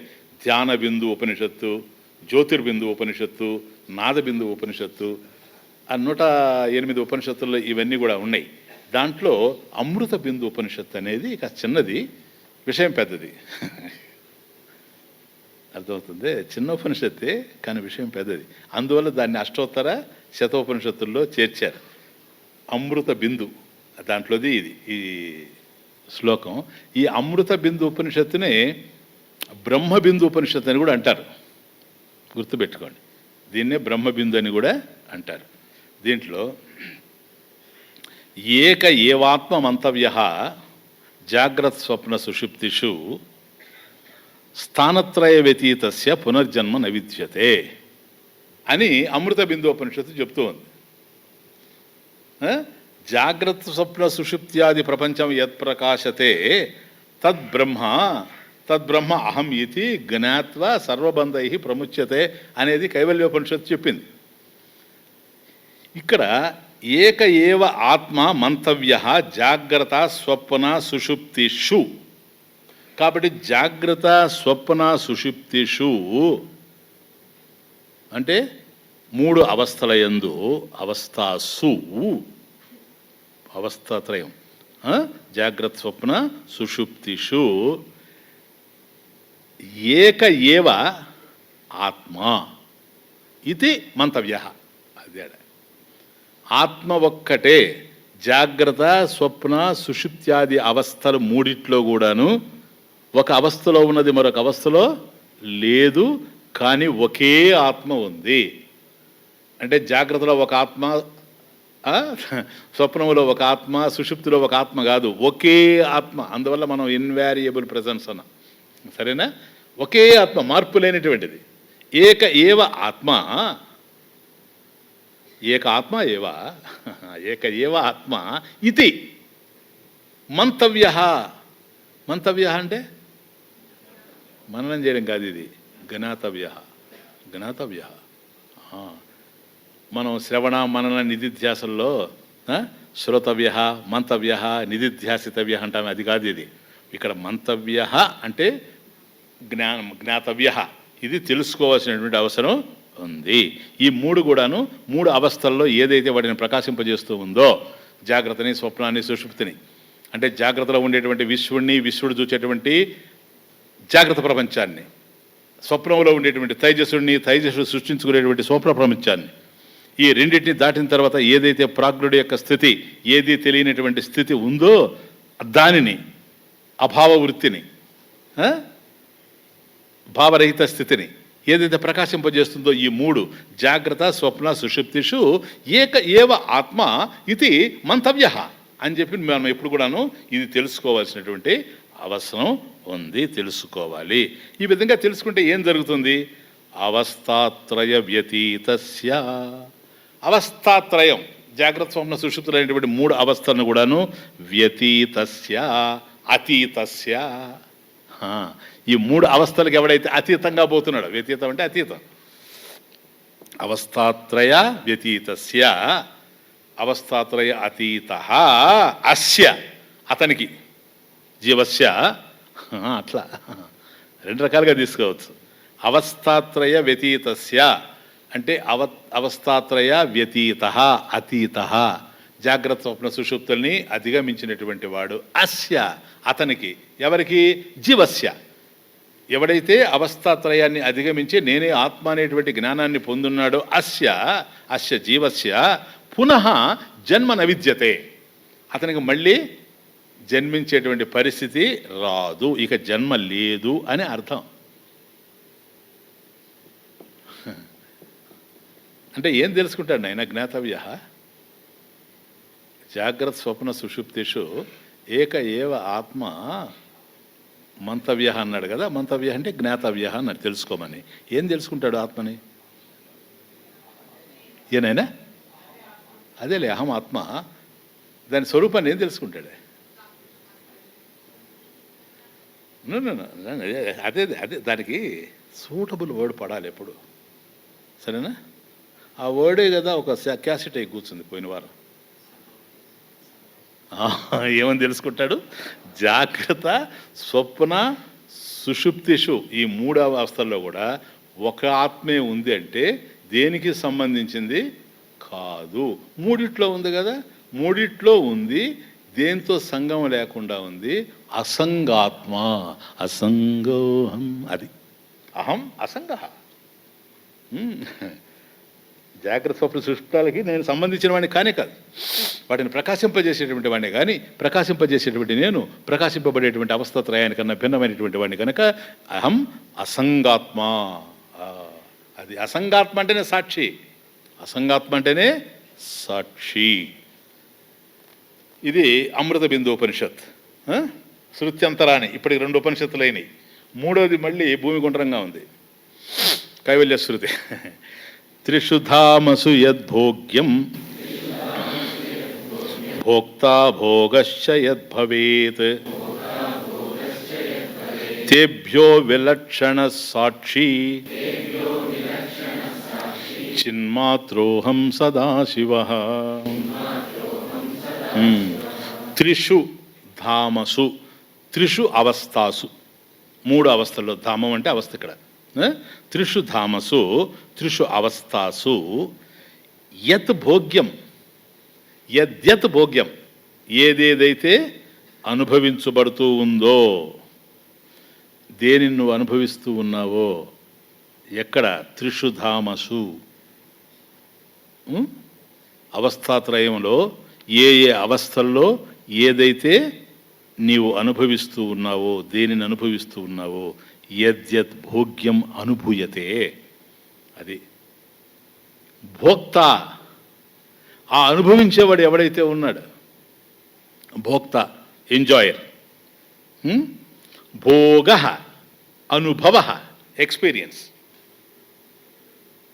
ఎక్స్పీరియన్స్, ఇక్కడ ఎక్స్పీరియన్సర్, ఎక్స్పీరియన్స్డ్, ఎక్స్పీరియన్సింగ్, అది భోగ. భోగ్యం, యద్యద్ భోగ్యం, నాయన ఏదైతే నీ చేత అనుభవింపబడుతూ ఉందో, ఆ అనుభవించేవాడెవడు, వాడికి కలిగే అనుభవం ఏంటో, ఎక్కడ? త్రిషుధామసు అంటే ఏంటి? ఈ 3 అవస్థల్లో. ఇప్పుడు జాగ్రత్త అవస్థ అన్నాడు కూడా, త్రిషుధామసు అన్నప్పుడు అక్కడ ఉండేటువంటి వాడు విశ్వడు. వాడు ఏదైతే అనుభవిస్తూ ఉండాడు ఈ ప్రపంచంలో, వాడు అనుభవించడానికి అనువుగా, అనుకూలంగా, వాడికన్నా అన్యంగా ఈశ్వరుడు సృష్టించినటువంటి ప్రపంచం ఒకటి కనపడతా ఉంది. వీడే తైజసుడైనప్పుడు, స్వప్నానికి వెళ్ళినప్పుడు స్వప్న ప్రపంచాన్ని కూడా అనుభవిస్తూ ఉన్నాడు. అది ఈశ్వరుడు సృష్టించిన ప్రపంచం కాదు. ఈశ్వరుడు సృష్టించిన, ఈశ్వర నిర్మితమైనటువంటి ప్రపంచమే కనుక అది అయితే ఈ సంసారాన్ని అక్కడ తీసుకుపోవచ్చు ఏడవడానికి.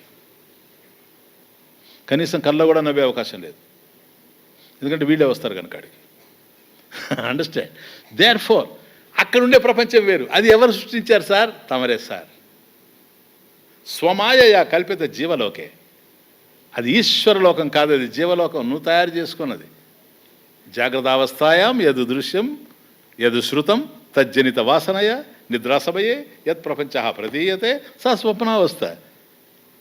ఇక్కడ జాగ్రత్తలో ఏది అనుభవిస్తున్నావో, ఏది చూస్తున్నావో, ఏది వింటున్నావో, ఏది ఏ కోరికలైతే ఇక్కడ నెరవేరలేదని నువ్వు అనుకుంటూ ఉన్నావో, ఇవే కలలో వచ్చి కనపడుతూ ఉంటాయి.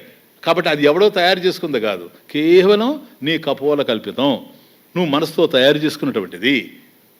కాబట్టి అక్కడ ఆ స్వప్న ప్రపంచాన్ని అనుభవించినటువంటి భోక్త తైజసుడు.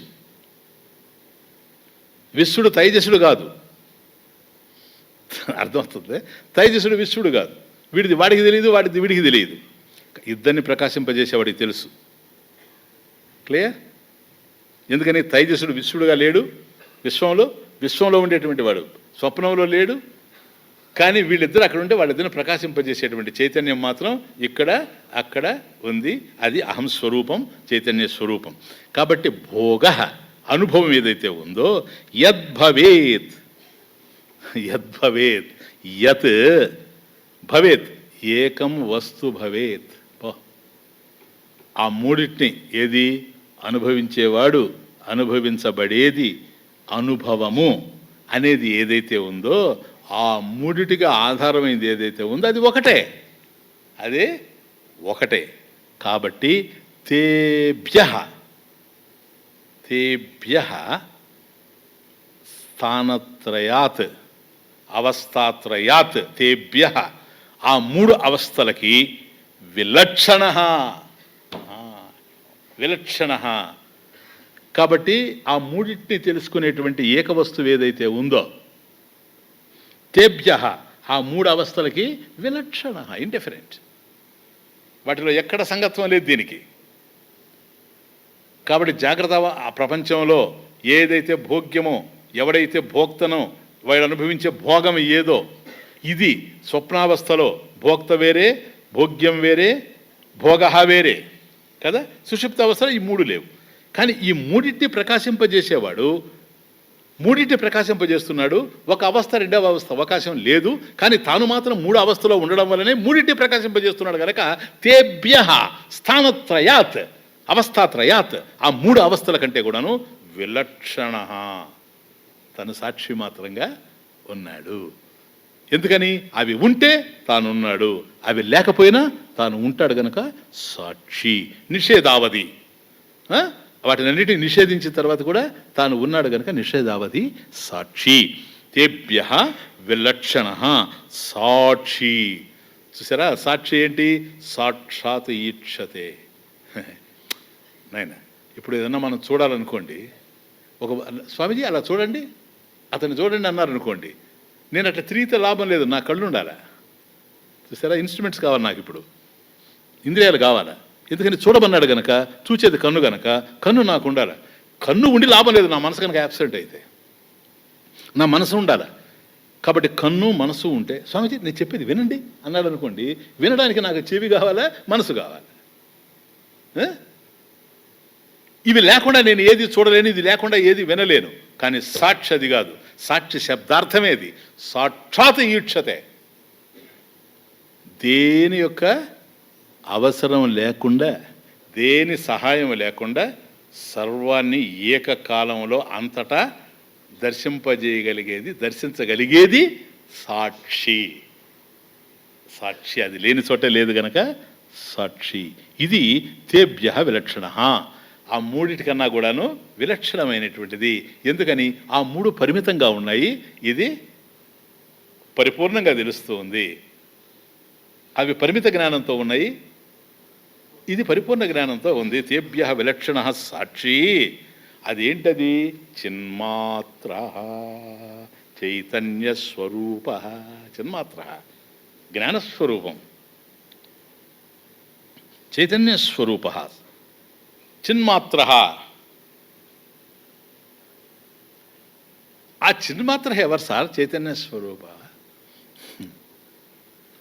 శుద్ధ చైతన్యస్వరూపోహం. అసంగోహం. శుద్ధ చైతన్యస్వరూపోహం. అహం శుద్ధ చైతన్యస్వరూప. చైతన్య రూపుడు నేనే కదా. చిన్మాత్రోహం. చిన్మాత్ర చైతన్యస్వరూప అహమేవా. నేనే, ఇంకెవరు? నేనంటే ఎవరు? ఆత్మ కదా. సదాశివ. సదా నిరంతరం, సదా శివ మంగళస్వరూప. శుద్ధత్వాత్ శివ. శుద్ధత్వాత్ శివ. చూడు, పరిశుద్ధమైనటువంటి వాడిని. అది నిత్య శుద్ధ బుద్ధ ముక్త స్వరూపం. నిత్యశుద్ధ విముక్తోహం నిరాకారోహమవ్యయః. బ్రహ్మజ్ఞానావళిమాల చూసారా? నిత్యశుద్ధ. అదేంటి? శుద్ధ అంటే సరిపోదు కదా, నిత్యశుద్ధ అంటే శుద్ధమైనవన్నీ అశుద్ధంగా మారుతాయి ఈ ప్రపంచంలో. ఒక దశలో శుద్ధంగా ఉండి మరొక దశలో అశుద్ధంగా మారుతాయి. నిత్యశుద్ధ. ఎట్టి పరిస్థితుల్లో కూడాను అది అశుద్ధం కాదు. ఎందుకు అశుద్ధం కాదు? దానికన్నా అన్యమైంది లేదు అశుద్ధం చేయడానికి.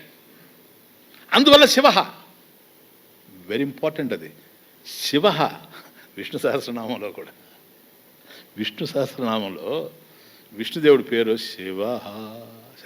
శంకర అంటారు శివ నిస్త్రైగుణ్యతయా శుద్ధత్వాత్ శివ.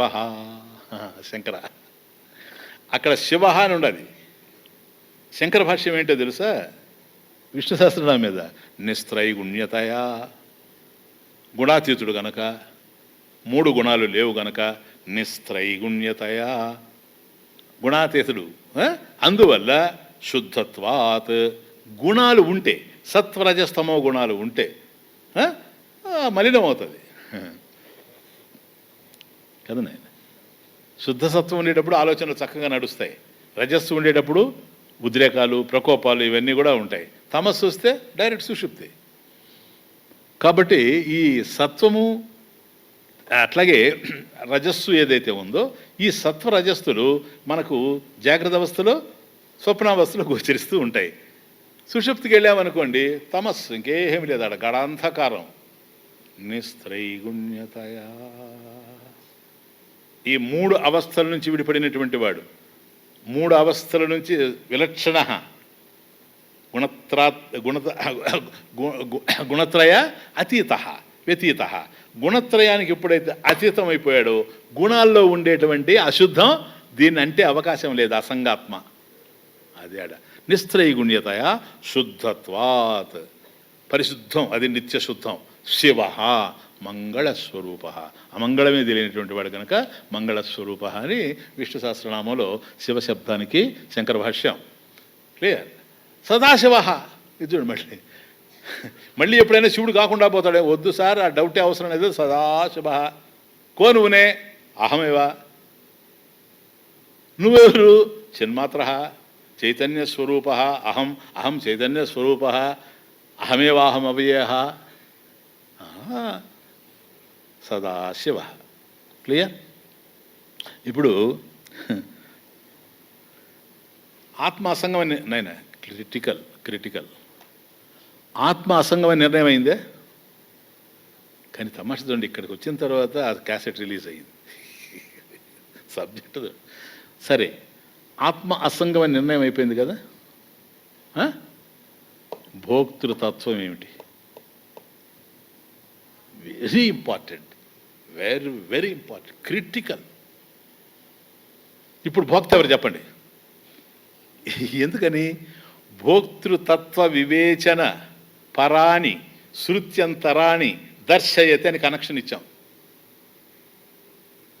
కాబట్టి భోక్త యొక్క స్వరూప స్వభావాలు ఏంటి, అసలు ఎవడింతగా భోక్త అనేది నిర్ణయం చేయడం కోసమే శృత్యంతరాణి వివిధ ఉపనిషత్తులు. వాటిల్లో ఫస్ట్ కైవల్యం చూచాం, తర్వాత అమృత బిందు ఉపనిషత్తు చూచాం, మళ్ళీ కైవల్యంకి వచ్చాం. ఇప్పుడు అర్థం చేసుకున్నాం, శృత్యంతరాన్ని అయిపోయినాయి.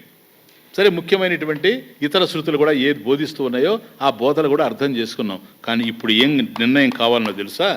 భోక్త ఎవరో నిర్ణయం కావాలి, అయి తీరాలి. ఇప్పుడు అయిపోతుంది, ఇంకొక 10 నిమిషాల్లో అయిపోతుంది. కమాన్.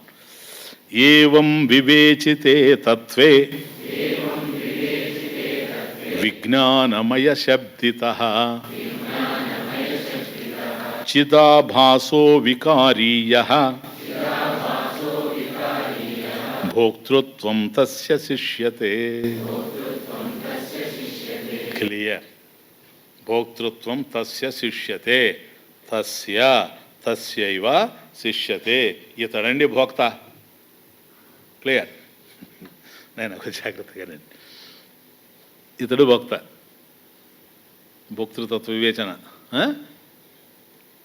ఎంత 2 నెలల నుంచి నడుస్తూ ఉంది. ఇదొక కంక్లూషన్, ఇంకా డౌట్ లేదు. ఎవరండి భోక్త? ఏవం ఈ విధంగా, ఏవం ఈ విధంగా, ఏ విధంగా? శృత్యా అనుభవాదపి. ఇప్పుడు మనం చేశాం కదా, శృతుల్ని ఆధారం చేసుకొని ఏవం ఈ విధంగా అర్థం చేసుకుంటూ వచ్చాం.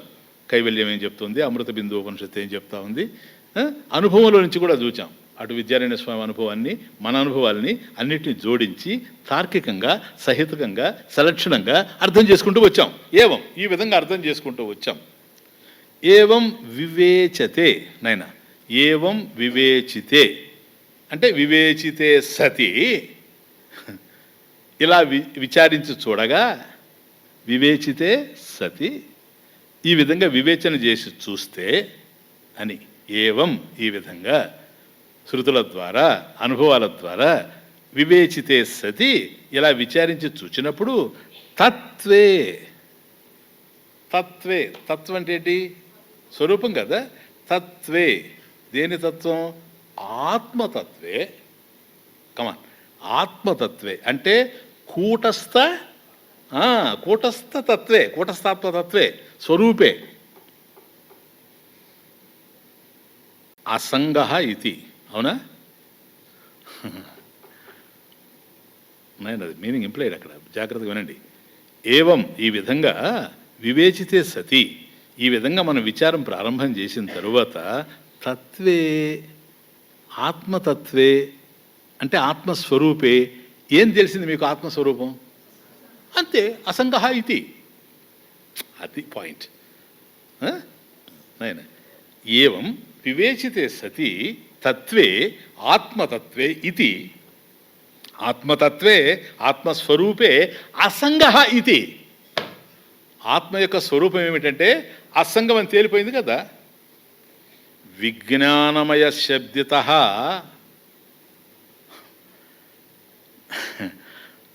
విజ్ఞానమయం అనేటువంటి శబ్దంతో ఏది పిలవబడుతూ ఉందో, ఏది విజ్ఞానమయ కోశం?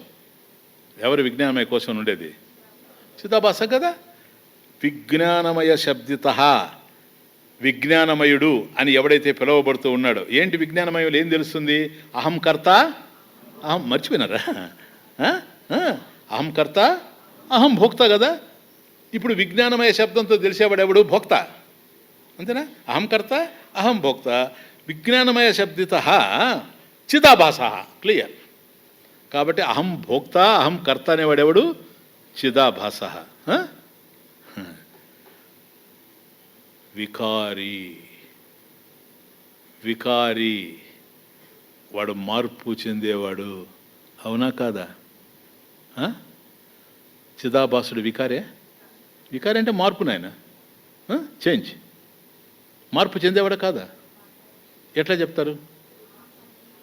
సుఖదుఖాలు. ఇప్పుడు సుఖాన్ని అనుభవిస్తుంటాడు, మళ్ళీ దుఃఖాన్ని అనుభవిస్తుంటాడు. సుఖం వచ్చినప్పుడు పొంగిపోతూ ఉంటాడు, దుఃఖం వచ్చినప్పుడు కృంగిపోతూ ఉంటాడు. ఇది అది కాదు, అది ఇది కాదు. కాబట్టి ఈ విధంగా వికారాలు చెందుతూ ఉంటాడు. ఏ భావం వస్తే ఆ విధమైనటువంటి వికారం వాడిలో కనపడతా ఉంటుంది. కాబట్టి యహ, ఇప్పుడు చూడండి, ఈ విజ్ఞానమయ శబ్దిత వికారీ, కాబట్టి విజ్ఞానమయ కోశంలో ఉండేటువంటి భోక్తాన్ని ఎవడైతే పిలువబడుతూ ఉండాడో వాడు వికారం చెందేవాడు. వికారం చెందేవాడు అంటే సుఖదుఖాలని అనుభవించేవాడు. నెక్స్ట్ వికారీ యో యహ, యో అంటే యహ, వాడు ఎవడైతే ఉన్నాడో వాడు చిదాభాస. First word, third line, first word చిదాభాస. చిదాభాస వికారియో, వికారీ యహ చిదాభాస ఇది. కాబట్టి ఎవడైతే ఈ విధంగా వికారం చెందుతూ ఉన్నాడో, మార్పు చెందుతూ ఉన్నాడో వాడే చిదాభాసుడు. వాడు ఎక్కడ తెలుస్తున్నాడు? విజ్ఞానమయ కోశంలో తెలుస్తూ ఉన్నాడు, బుద్ధిలో తెలుస్తూ ఉన్నాడు. బుద్ధిలో ఎలా తెలుస్తూ ఉన్నాడు? కర్తగా భోక్తగా తెలుస్తున్నాడు. భోక్తృత్వం కనుక భోక్తృత్వం, ఆ భోక్తృతత్వం ఏదైతే ఉందో అది తస్యైవ వాడి అందే శిష్యతే. చిదాభాసస్య ఏవ శిష్యతే. భోక్తృత్వం శిష్యతే. చిదాభాసస్య ఏవ భోక్తృత్వం శిష్యతే. క్లియర్? కాబట్టి ఆత్మాసంగం ఏం లేదని క్లియర్. ఆత్మాసంగం గనక, అసంగాత్మ గనక ఆత్మభోక్త అయ్యేందుకు అవకాశమే లేదు గనక కర్తని భోక్తని, ఎందుకని భోక్త కూడా వికారి గనక అనుభవాలన్నీ కూడా వికారంతో ఉన్నాయి కనుక మార్పు చెందుతూ ఆ మార్పులన్నింటినీ కూడా ఆత్మ తెలుసుకుంటూ ఉంది కనుక ఆత్మ వికారి అయ్యేందుకు అవకాశం లేదు కనుక నిర్వికార సత్తా స్వరూపం కనుక అవికారి కనుక ఆత్మ అసంగం కనుక అటువంటిది భోక్త అయ్యేందుకు అవకాశం లేదు. ఎవడైతే వికారం చెందుతూ ఉన్నాడో వాడే భోక్త కావాలి. వాడెవడో కాదు, విజ్ఞానమయ కోశంలో ఉండేటువంటి చిదాభాసుడు. ఎందుకని అహం భోక్త అహం కర్త అనుకుంటూ ఉన్నాడు కనుక. కాబట్టి భోక్తృత్వం ఈ భోక్తృతత్వం ఎవరికి సంబంధించింది? తస్య శిష్యతే, చివరికి వాడిలో పోయి చేరిపోతూ ఉంది సార్. ఇది వాడికి సంబంధించిందే కానీ ఇంకొకరికి ఆత్మకు సంబంధించింది కాదు. ఎందుకని? ఆత్మ అసంగ చిదాభాసస్య ఏవ భోక్తృత్వం శిష్యతే. అవునా? ఓకేనా? ఎనీ డౌట్ రావాలి మీకు? డౌట్ రావాలి. 192 శ్లోకానికి రండి. Now we are in 216. ఓకే, 192.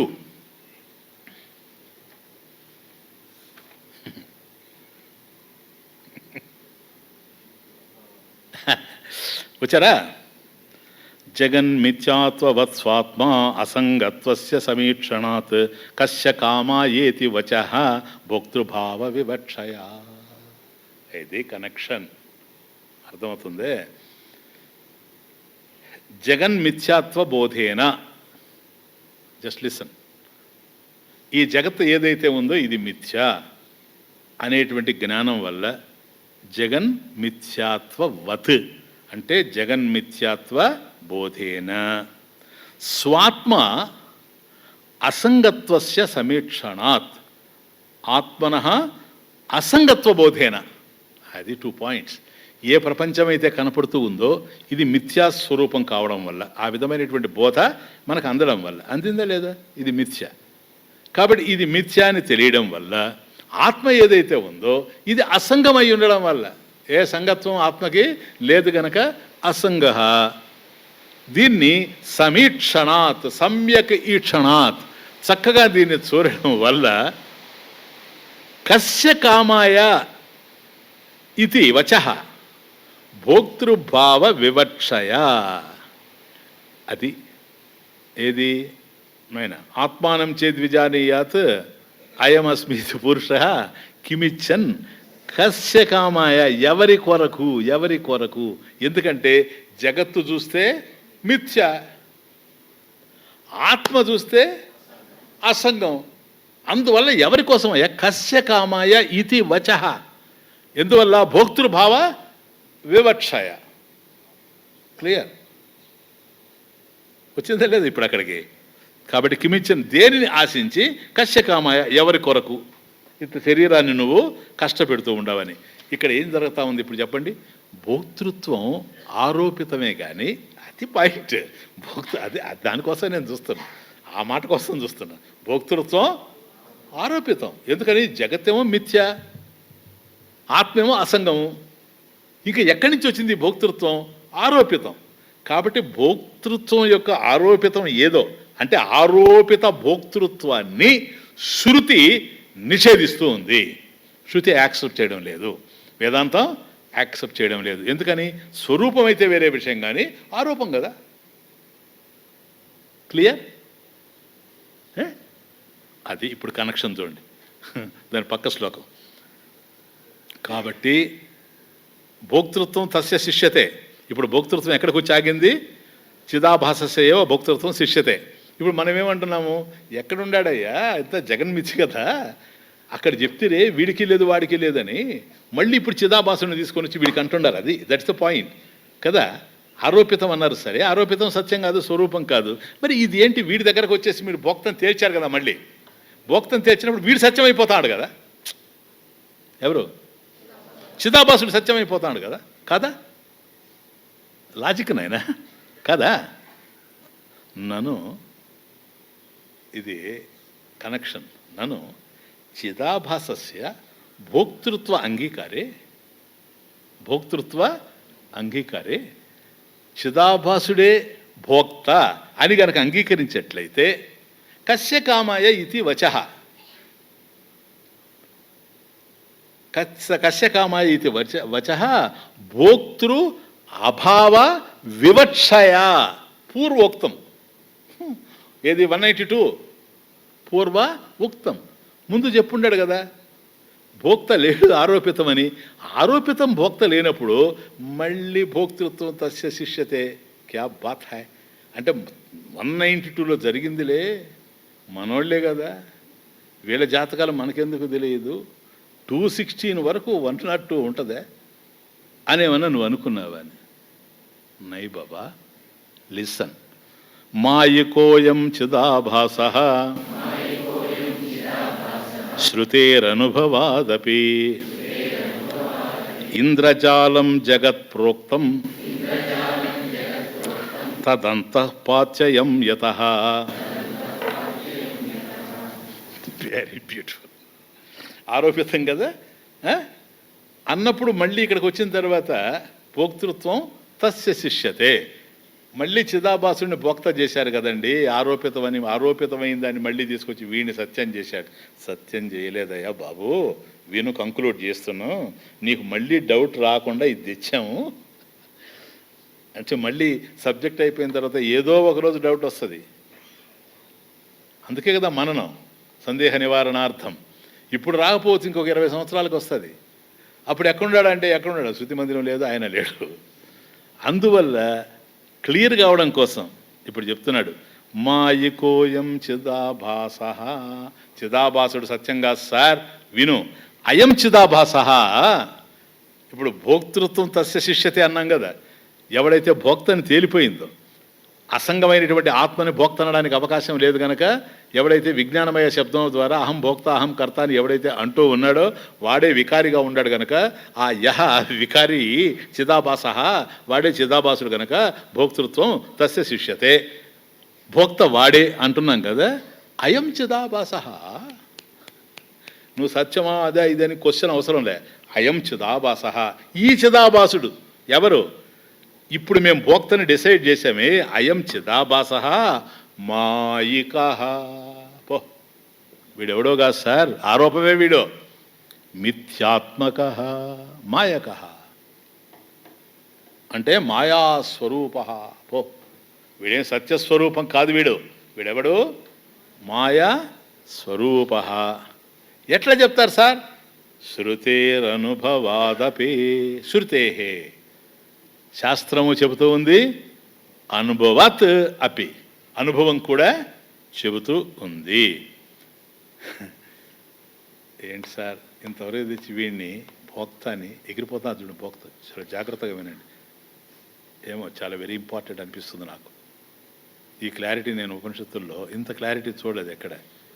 దాన్ని పిండితార్థం ఇచ్చాడు కనుక విద్యారణ్య స్వామి మనకు అందుతూ ఉంది. ఇంద్రజాలం జగత్ ప్రోక్తం. Third line.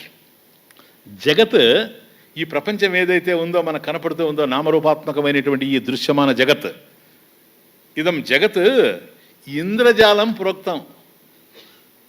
ఇంద్రజాలం ఇది ఉక్తం ప్రోక్తం. ఇది గారడి అని చెప్పబడుతూ ఉంది కదా. కొత్తగా చెప్పడం కాదు నాయన. 192లో చెప్పలా? జగన్మిథ్యత్వ బోధేన. ఏంటది జగన్మిథ్యత్వం అంటే? గారడే, ఇంద్రజాలం. కాబట్టి ఇంద్రజాలం జగత్ ప్రోక్తం. కాబట్టి ఏ ప్రపంచం అయితే మనకు తెలుస్తూ ఉందో ఇదొక గారడి, ఇది ఇంద్రజాలం, గారడి, మాయ ఇది. అందువల్ల వాడు మాయికః. ఇప్పుడు మాయలో ఉండేవాడు మాయాస్వరూప, మాయలో ఉండేవాడు సత్యస్వరూప అంటావా? ఇంద్రజాలం జగత్ ప్రోక్తం. జగత్తు ఏదైతే ఉందో ప్రపంచం, ఇది గారడి అని చెప్పబడింది కదా. మృష, స్వప్నవత్ మృష. కళ ఏ విధంగా అయితే గారెడు, ఇది కూడా అంతే. అసత్యం కదా. ఎందుకని? ఇంకొక దశలో లేదు కదా నాయన. జాగ్రత్త స్వప్నంలో లేదు, ఇక్కడికే అయిపోయింది దాని కథ. సుషుప్తి వరకు అవసరం లేదు. దేర్ ఫోర్ తదంతః తత్ తత్ ఏది ఆ జగత్ ఏదైతే ఉందో తత్ అంతః పాతి అయం. అయం అంటే వీడు ఎవరు? చిదాభాస. ఇప్పుడు మనం ఎవరినైతే శిష్యతే అన్నామో తస్య శిష్యతే. అయం ఆ చిదాభాసుడే. తత్ ఆ మాయా జగత్తులో అంతఃపాతి. సార్ వాడు లోపల దాంట్లో ఉండేవాడే సార్. వాడు ఎక్కడో వాడు కాదు. ఎక్కడ వాడు జగత్తులో ఉండేవాడనే కాదా? జగత్తు సత్యమా మిథ్య. కాబట్టి ఎప్పుడైతే జగత్తు మాయిందో అంతఃపాతి పో దాంట్లో కూడా కూరుకుపోయినాడు. కాబట్టి ప్రపంచమే మాయ అయినప్పుడు, ప్రపంచమే గాలిడైనప్పుడు, ఈ మాయామయ జగత్తులో ఎవడైతే ఉండాడో వాడు మాయ కన్నా కూడా అన్యమైనటువంటి వాడు కాడు గనక అయం చిదాభాస మాయక. లాస్ట్ లైన్ చివరి వర్డ్ యత, యస్మాత్ కారణాత్, యత ఈ కారణం చేత. కాబట్టి ఎప్పుడైతే జగత్తు మాయగా తెలుస్తూ ఉందో, నాయన కన్ఫ్యూజ్ కావకండి, కన్ఫ్యూజ్ అయితే మాయలో పడ్డట్టే మళ్ళీ. లేదు ఇది తమాషా ఉంది చెప్తాను, అర్థం కాలే. యత యస్మాత్ కారణాత్, ఏది జగత్తు ఎప్పుడైతే గారడిగా ఉందో, మాయగా ఉందో, ఆ జగత్తులోని వాడే వీడు. జగత్తు కన్నా అన్యంగా ఉండి వచ్చాడు, విలక్షణ వీడు ఏమన్నా. అసలు నీకు చిదాభాసుడు తెలిసేది జగత్తులో, భోక్త కర్త తెలిసేది జగత్తులో. అనుభవింపబడే ప్రపంచం ఉంది కనుకనే వీడు భోక్త, అనుభవింపబడేది జగత్ కదా నాయన. అది స్వప్నం కానీ జాగ్రత్త కానీ ఏదైనా సరే అనుభవింపబడేది ఉన్నప్పుడు అది మాయ. ఎందుకంటే మార్పు చెందుతూ ఉంది కనుక, ఒకప్పుడు నుండి ఒకప్పుడు లేకుండా పోతుంది కనుక. ఆ మాయలో వాడే కనుక వీడు తత్ అంతః పాతి, అంతః దాని లోపల వాడే, ఎక్కడో వాడు కాదు. యత యస్మాత్ కారణాత్, ఈ కారణం చేత అయం చిదాభాస మాయిక, వాడు కేవలం మాయ. మాయ అంటే ఏంటి ఇప్పుడు? యా సా, ఏది లేదో అది, ఎవడు లేడు వాడు మాయిక. ఎవడు? ఇంకేడున్నాడు? చిదాభాసుడు. ఇప్పుడు చిదాభాసుడు నిషేధింపబడ్డాడు కదా. నిషేధావధి కౌన్ హై? సాక్షి అసంగాత్మ సాక్షి. ఇంద్రజాలవత్, ఇంద్రజాలవత్ మిథ్యాభూతే జగత్. అది ఇంద్రజాలవత్, గారడిలాగా మిథ్యాభూతే జగత్. ఈ ప్రపంచం ఎప్పుడైతే మిథ్యాస్వరూపంగా తెలుస్తూ ఉందో, జగత్తు మిథ్య అయినప్పుడు ఆ జగత్తులో ఉండేవాడు కూడా మిథ్యే. అందుకని ఇక్కడ జనరల్గా ఇది అర్థం కాదు, అనుభవంలో బాగా. అందుకని శృతేర్ అనుభవాది అన్నాడు. కేవలం శాస్త్రమే సరిపోదు, మనిషి అనుభవం కూడా కావాలి. మిథ్య అనేది కూడా నాయన బిట్స్గా మిథ్య అనుకోవడానికి లేదు. మీకు అర్థం కావడానికి చెప్తాను. నేను చాలా కాలం కన్ఫ్యూజ్ అయిన ఇది. ఆల్ ద వే ఒక్కసారి జగత్ మిథ్య అని అన్నావంటే ఆల్ పార్టీస్ ఆర్ మిథ్య. అర్థమవుతుంది. దట్ పర్టికులర్ పార్టీ సత్యం అనడానికి లైక్. మీకు అర్థమవుతుంది ఇప్పుడు? ఓకే, మీకు అర్థం కావడానికి అన్నాను. మిథ్య జగత్ అన్నప్పుడు జగత్ అంతా మిథ్యే, అప్పుడే సత్యం జ్ఞానం అనంతం బ్రహ్మ. ఇప్పుడు ఒక రాజు దగ్గర కొంతమంది పండితులు ఉన్నారు. ఇది వెరీ ఫేమస్ అనెక్డోటు ఈ మిథ్యా విషయానికి ఉంది. ఇది శాస్త్రంలో తరచుగా చెప్తూ ఉండేటువంటి ఒక దృష్టాంతం. చిన్నది స్మాల్ అనెక్డోట్. ఒక రాజు దగ్గర ఉండేవాడు, పండితులంతా. రాజు కదా, అదొక పెద్ద ప్రాబ్లం. అది పరిపాలించేవాడితో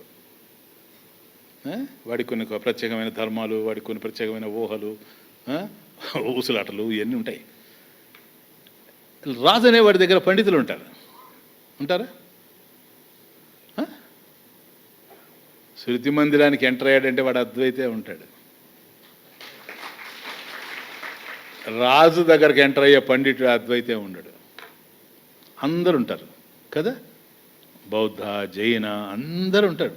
మళ్ళీ ఎవరెవరికి ఏ విధమైన సబ్సిడీలు ఉండాలని అట్లా అవన్నీ చూసుకుంటాడు అతను. అదే రాజు అంటే. ద్వైత గురువులు ఉన్నారు, అద్వైత గురువులు ఉన్నారు. ఆ రోజుల్లో రాజులుండలే. ఎంత వర్క్ అయినా ఉండని, 1 గంట సేపు శాస్త్రం జరగాల్సిందే, అధ్యయనం. స్వాధ్యాయ ప్రవచనాభ్యాం న ప్రమదితవ్యం. ఎట్టి పరిస్థితుల్లో వదిలేదు లేదు స్వాధ్యాయాన్ని, ప్రవచనాన్ని. కాబట్టి వాళ్ళని పెట్టుకుని ఓ రోజు ఇప్పుడు ఉదయం వచ్చాడు ద్వైత గురువు, ఆయన చెప్పేసి పోతాడు. ఆయన ఏం చెప్తాడు?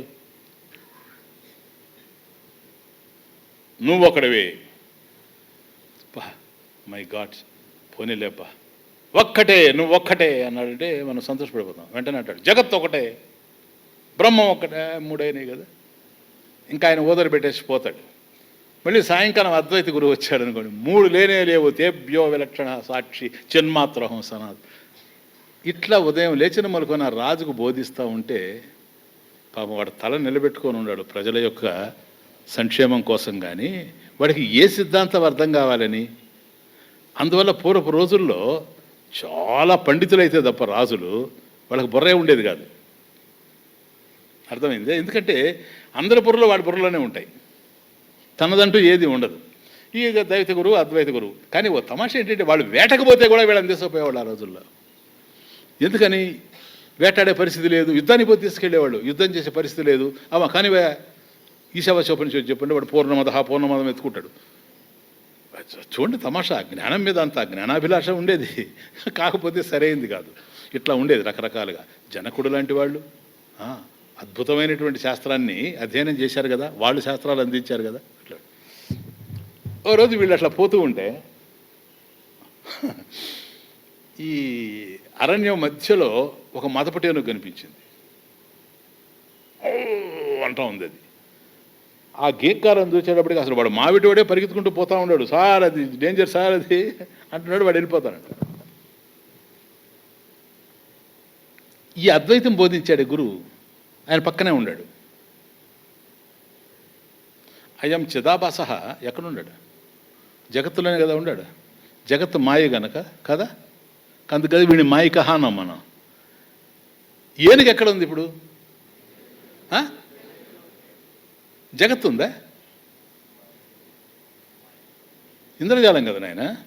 ఇంద్రజాలం జగత్ ప్రోక్తం. జగత్తు ఉందా? లేదు కదా. ఏనుగు ఉందా? ఇన్ని తమాషకు ఉంటాయి శాస్త్రంలో. శాస్త్రం ఇది నాది కాదు, ఇట్స్ నాట్ మై క్రియేషన్. శాస్త్రంలో తరచుగా చెప్పేది. అందరూ చూస్తున్నారు పండితులంతా. మొట్టమొదటి పరిగెత్తింది ఎవరో తెలుసా? అద్వైతి. ఎంత అలర్ట్గా ఉంటాడు అద్వైతి అంటేనే జ్ఞాని sir. Is not an easy thing.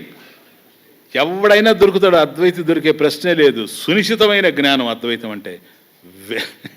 కేర్ఫుల్గా ఉంటాడు. మొదట పరిగెత్తింది అతను. అసలు ఎక్కడ రాతని చూసేటప్పటికీ ఎక్కడికో దిండుగా దాటేసినాడు. అప్పుడే అర్థమవుతుంది.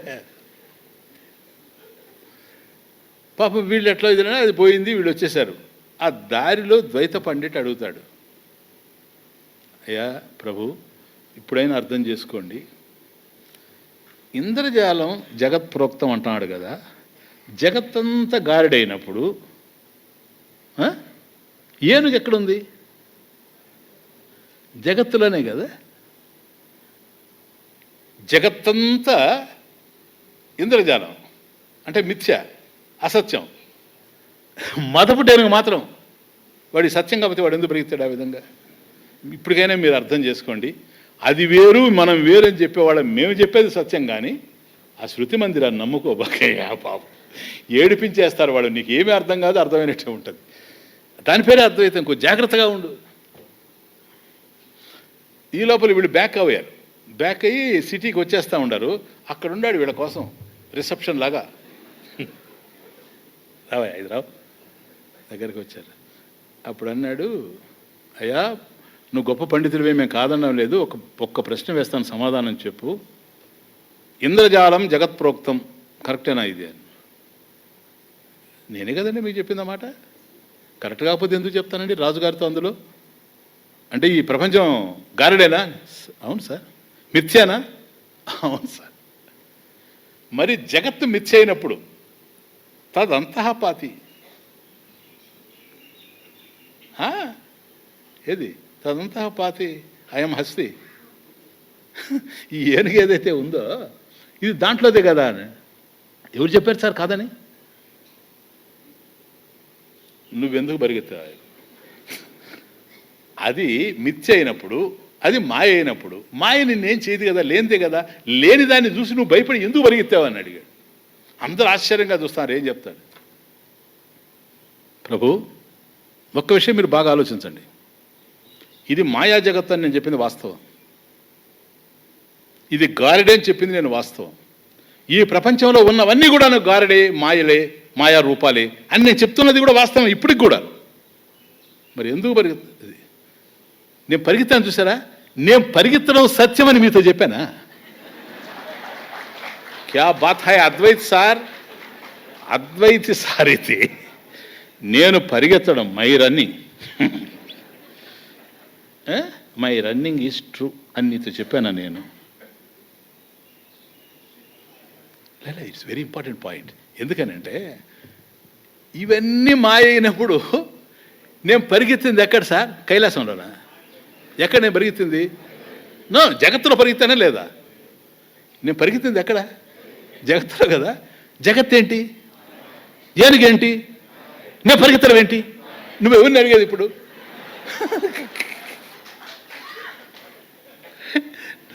వెరీ ఇంపార్టెంట్ పాయింట్ ఇది. తెలియక అందరూ అయ్యా ఈ ప్రపంచం లేనిదైతే ఆయన ఎవరికి చెప్తున్నాడు అయ్యా అంటాడు. అరే, ప్రపంచం అంతా లేనిది చెప్పి ఆయన మాత్రం ఉన్నాడా? ఎందుకంటే వెరీ ఇంపార్టెంట్, వెరీ ఇంపార్టెంట్. ఇది తమాషాగా ఉంది కానీ కథ నేను చాలా కాలం ఆలోచించాను దీని గురించి. చాలా సత్యం ఇమిడి ఉంది దీంట్లో. ఎందుకంటే నువ్వు జగన్మిథ్య అనే దాన్ని యాక్సెప్ట్ చేస్తే త్రూఅవుట్ యాక్సెప్ట్ చేయాలనే కానీ పీస్ మీల్గా యాక్సెప్ట్ చేయడానికి లేదు సార్. అర్థం ఉందా? ఇది ప్రాక్టికల్, ఇది అర్థం కదా. వ్యవహారిక సత్యానైనా వ్యవహారిక సత్యం అది. అందువల్ల చిదాభాసుడు ఎవడైతే ఉన్నాడో వాడే భోక్తాన్ని తేల్చిన తరువాత, కానీ వాడు ఎక్కడున్నాడనే ప్రశ్న పడినప్పుడు again he is not real in himself because he is in the illusory world, within the illusory world. Understand? ఎక్కడున్నాడు వాడు? మాయా జగతే కదా. He is within the illusory world which is transcended in Brahman, the truth absolute. పరమేశ్వరుడు అనేటువంటి ఆ పారమార్థిక సత్యంలో ఇది లేదు. ఇది వ్యవహారిక సత్యంలోనే మనకిది కనపడతా ఉంది. కాబట్టి జగత్తుని మనం తరించినంత వరకు వ్యవహారిక సత్తాలో, అర్థం కదా, అన్నమైతే ఏమిరా, సున్నమైతే ఏమిరా, సున్నమైతే తింటామని అంటాడు ఎవడన్నా. సరేనా? అర్థం చేసుకోవాలి. ఎందుకంటే దట్ ఈస్ కాల్డ్ భావాద్వైతం. భావాద్వైతం, క్రియాద్వైతం న కుర్యాత్. భావాద్వైతం సదా కుర్యాత్. భావంలో అద్వైతం ఎప్పుడూ ఉండాలి, క్రియలో కాదు. ఏమి మంచినీళ్ళు తాగుతాం కానీ దావానాలను తాగండి, లేకపోతే అది అగ్ని అంతా తాగండి అంటే ఎవడు తాగుతాడు అలావా? అర్థం కదా. ఏమో ఆ స్థాయి వచ్చినప్పుడు వేరే విషయం. కాబట్టి మనం ఉన్నటువంటి స్థాయిలో యాక్సెప్ట్ చేస్తే టోటల్గా యాక్సెప్ట్. అందువల్ల గజము మిథ్య, పలాయనము, మన వాళ్ళు చెప్తుంటారు గజము మిథ్య, పలాయనం మిథ్య. ఇదే అది ఆ స్టోరీ. అది ఎప్పుడైతే మిథ్య అయిందో వీడు పరిగెత్తడం కూడా మిథ్య అయింది. ఎందుకని? ఆ గజం ఉండేది మిథ్యా జగత్తులోనే, తానుండేది కూడా మిథ్యా జగత్తులోనే గనక మాయిక అయం చిదాభాస శృతే అనుభవాదపి ఇంద్రజాలం జగత్ ప్రోక్తం తదంతఃపాతి అయం యతః. దేర్ఫోర్ భోక్త ఈజ్ సబ్లేటెడ్, నెగేటెడ్ టోటలీ. ఇప్పుడు ఉన్నాడా? భోక్త ఉన్నాడా? సంపూర్ణంగా నిషేధం. భోక్త అసలు లేనే లేడు. మాయలో భోక్త ఉన్నట్టు తెలుస్తూ ఉన్నాడు. కాబట్టి భోక్త కాదు, నా కర్త నా భోక్త, చిదానంద రూప శివోహం శివోహం. అది సత్యం జ్ఞానం. ఓం పూర్ణమదః పూర్ణమిదం పూర్ణాత్ పూర్ణముదచ్యతే పూర్ణస్య పూర్ణమాదాయ పూర్ణమేవావశిష్యతే. ఓం శాంతి శాంతి శాంతి.